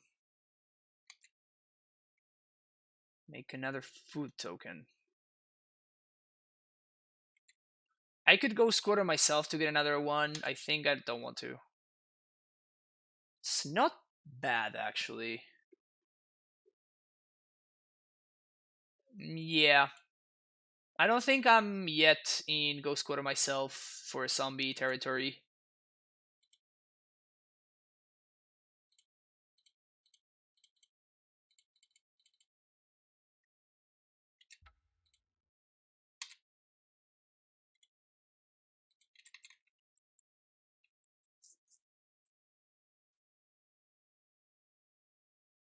If they have another ephemerate, that could be problematic.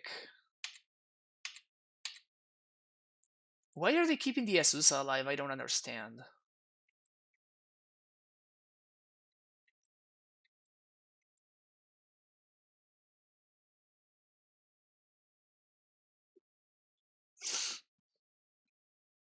I think this is go squatter myself turn.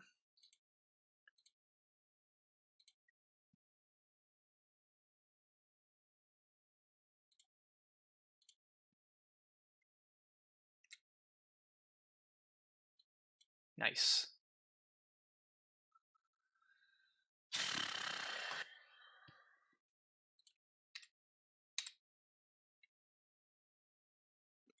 So we're going to attack first. Because I really want to exile this Eternal Witness.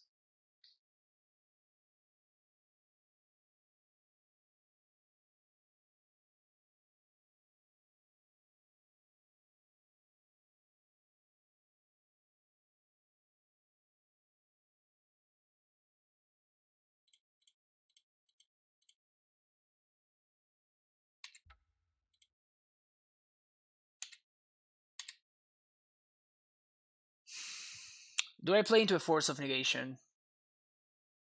Well, there's no way that I'm going to be able to play around it at any point, so I think I just play into it.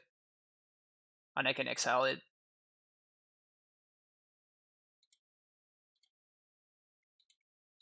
So this way the Eternal Witness doesn't really accrue any value.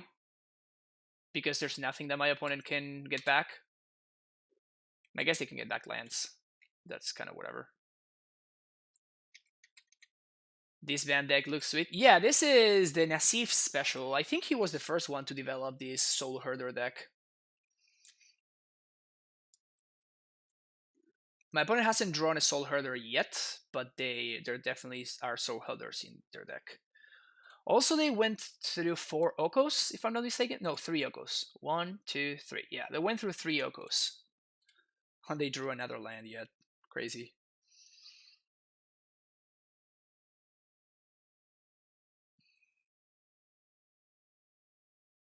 This matchup is such a grind fest.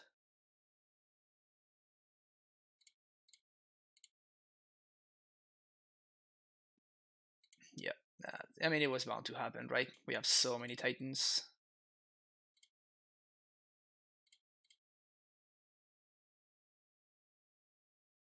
So 1, 2, 3, 4, 5, 6.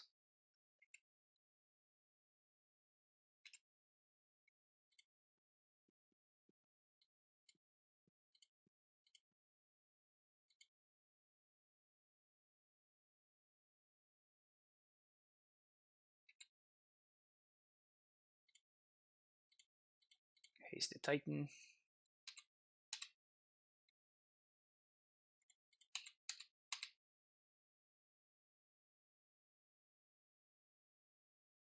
I guess I should have gotten Vesuva before doing this.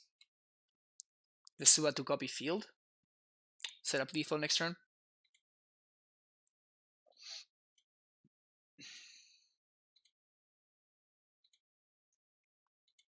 I actually made a mistake there.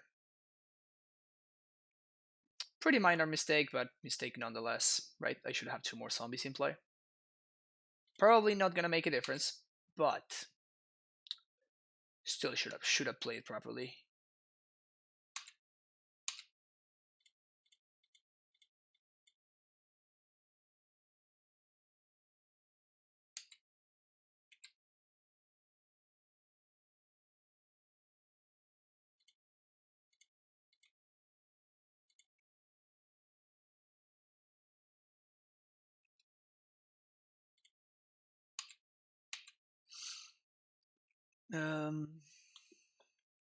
So my bonus out is to have another time warp and to time warp into exactly ephemerate.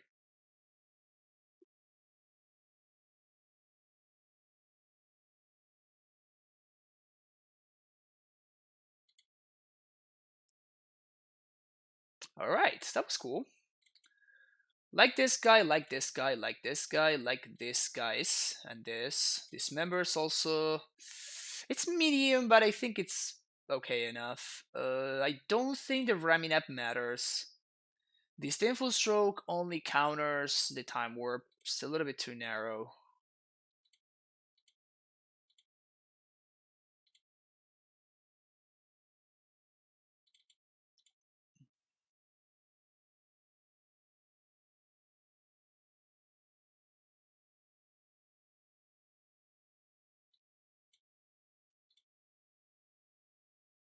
Kalni not very good because, like, as you can see, they don't really attack you. And even if they do, it's very hard for them to race us anyway. Radiant Fountain is the kind of card that I really don't like cyber in this kind of matchup.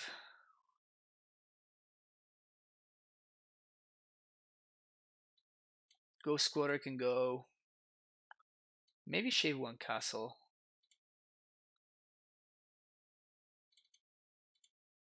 Amulet's not very good. Scout is like. That is some annoying piece of shit to play against. Yeah, I can see that. I can see that. Sure, let's shave some cantrips.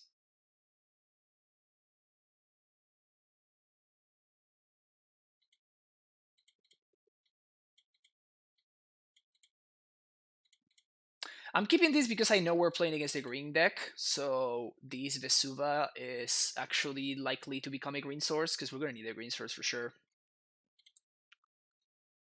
This hand is very good against Damp Sphere, which is nice.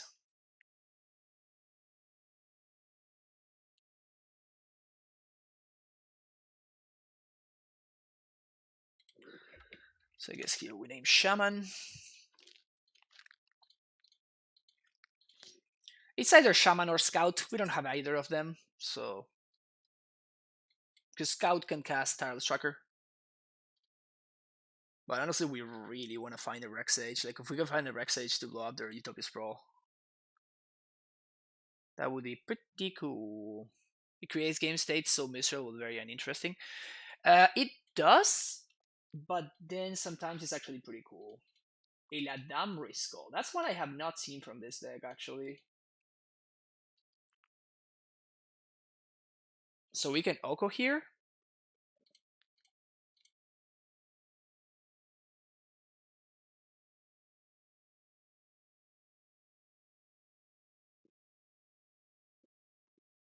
Sure. Fetch for Breeding Pool. No.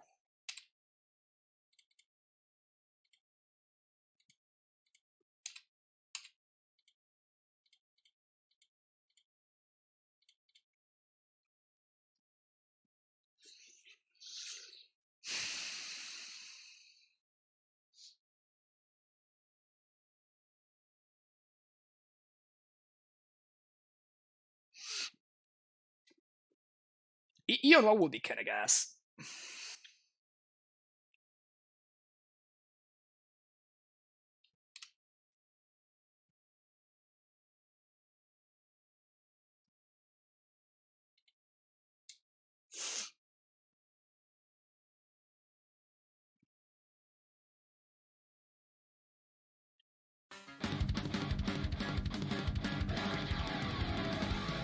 Jade Kavi with the tier 1 sub. Welcome back to the Primetime Stronghold. Thank you so much for the continued support. 5 months already. Nice. Shaman can cast Rex Angel. Yeah, that's why I played on Shaman. Human was the other alternative because Human casts Asusa and Scout. Sorry, Scout casts Stylus Tracker.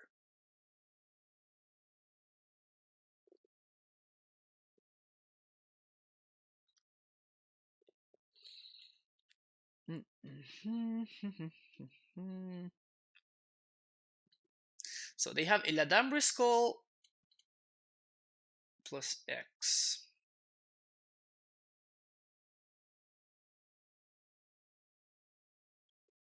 So I guess we just transmute for Titan here.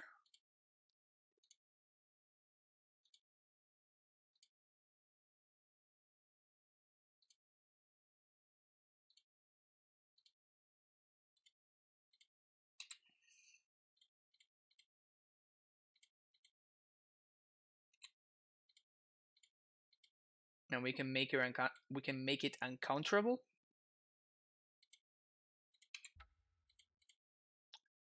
Whoops, I forgot to plus my Oko. So let's do that. We probably create a food here, right? No, let's just animate the food there. Snake for that juicy Mystic Snake from the Cyber. Yeah, no, I probably never play Mystic Snake in my sideboard. That sounds so bad on so many levels. It's crazy. Iladamber Skull is definitely interesting. Like, what are you fetching for?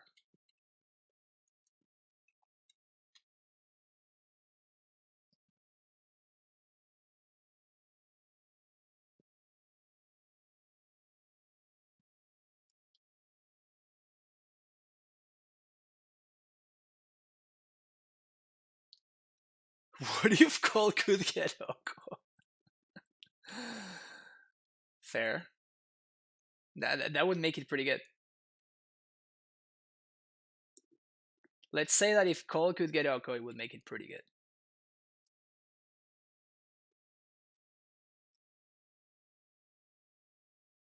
So it's like a value engine kind of thing.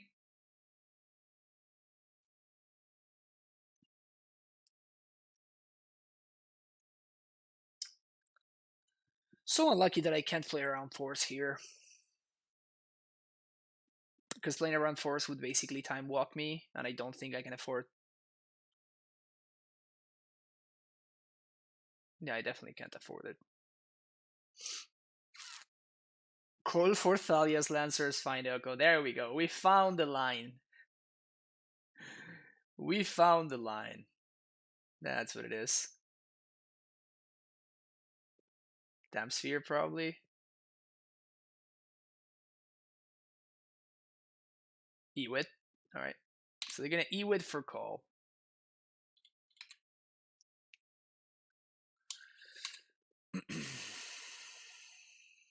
No attacks. Okay. I mean, it's not getting better for me, right?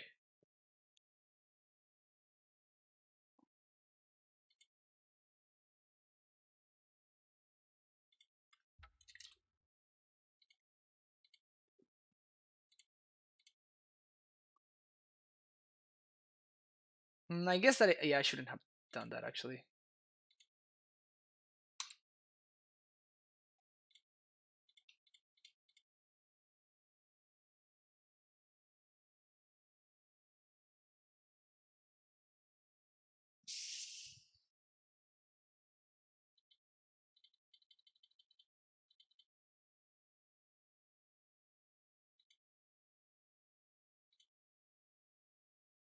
I don't think I should go for haste. Because my opponent's very likely to have a path.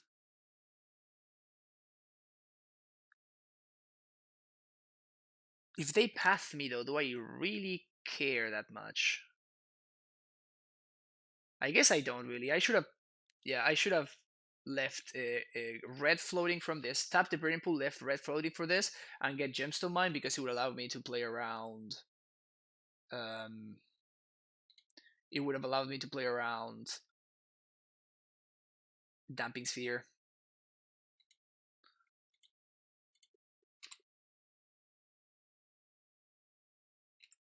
Yeah, that was a poorly played turn on my part. I guess that I can still play around damping sphere by bouncing the Gruul Turf, and on my upkeep flashing a breeding pool.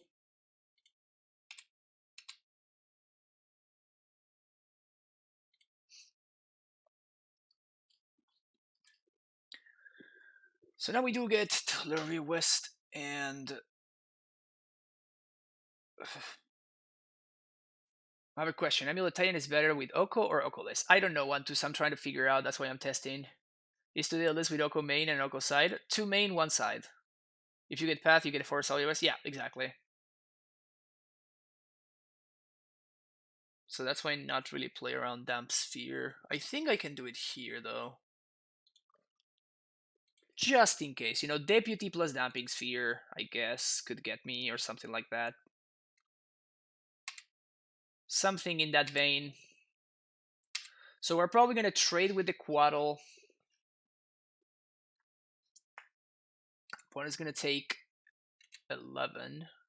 10, I guess. That's right, I guess they're blocking 1. And then we can give them a zombie in exchange for the Eternal Witness. Or I can just make a food. I think making a food is going to be better.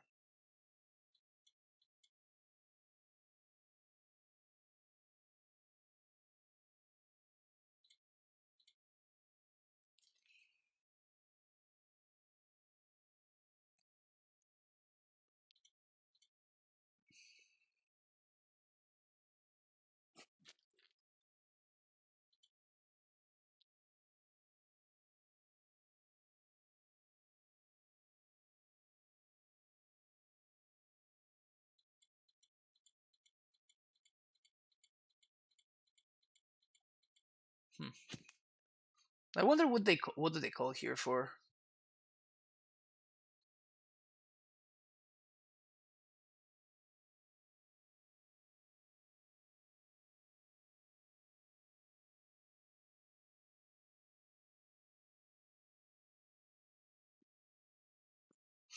All right, I mean that one's pretty good.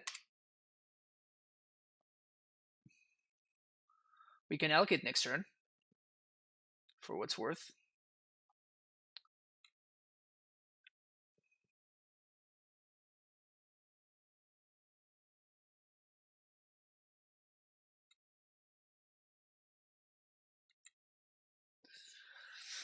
They seem to be a bit behind the board. They seem to be a bit, just a bit behind the board.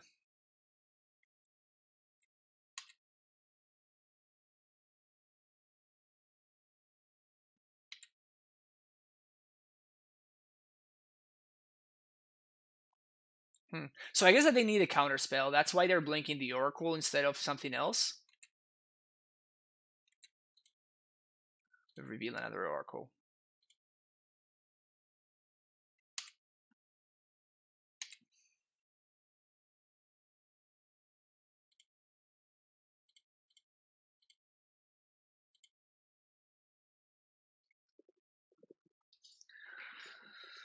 So 1, 2, 1, 2, 3, 4, 5, 6. So let's start here. Get a food. I get a Soulherder. You get something to say about that? No. Alright, good. Now 1, 2, 3, 4, 5, 6, 7, 8, 9. Flickering Primeval Titan seems to say maybe we should be playing Soulherder in our deck. That'd be kind of sick.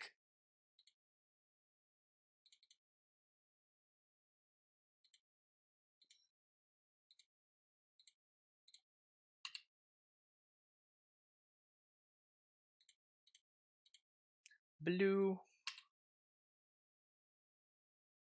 Bounce. Transmute. 1, 2, 3, 4, 5, 6. Summoner Spect. Primeval Titan. Cast this guy. That guy. We could try to go for haste. I don't think I want to do that. I think I'd rather set up my next Titan.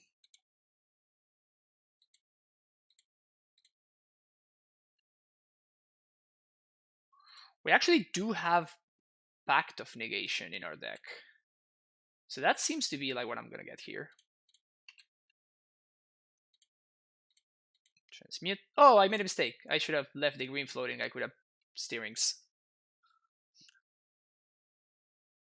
Pact of Negation. Attack, attack, attack. That's lethal, so they need to jump. This reminds me of that impressionable list. We should do a meme Titan build with Soulherder and a bunch of flicker effects. That would be kind of sexy, actually. What do we got here? White, Path my Titan. I mean, we don't really care.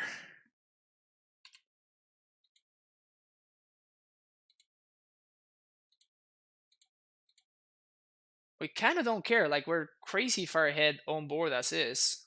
It's not like we need that Titan to win. So I'd better counter something that stops me from winning. Also, I don't understand why my opponent went for it there. Like, they gave me 1 green mana, and now I can steerings. Hashtag value. Wow, we whiffed. I'm actually interested in keeping this in my deck. I think. We're gonna exile my scout, sure.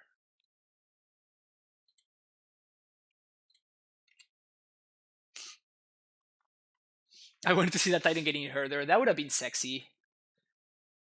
I don't deny it.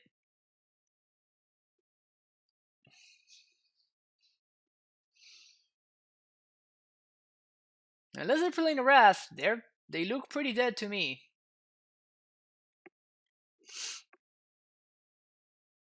They look pretty dead to me. Yep, that sounds about right. Alright, that was kind of a cool match.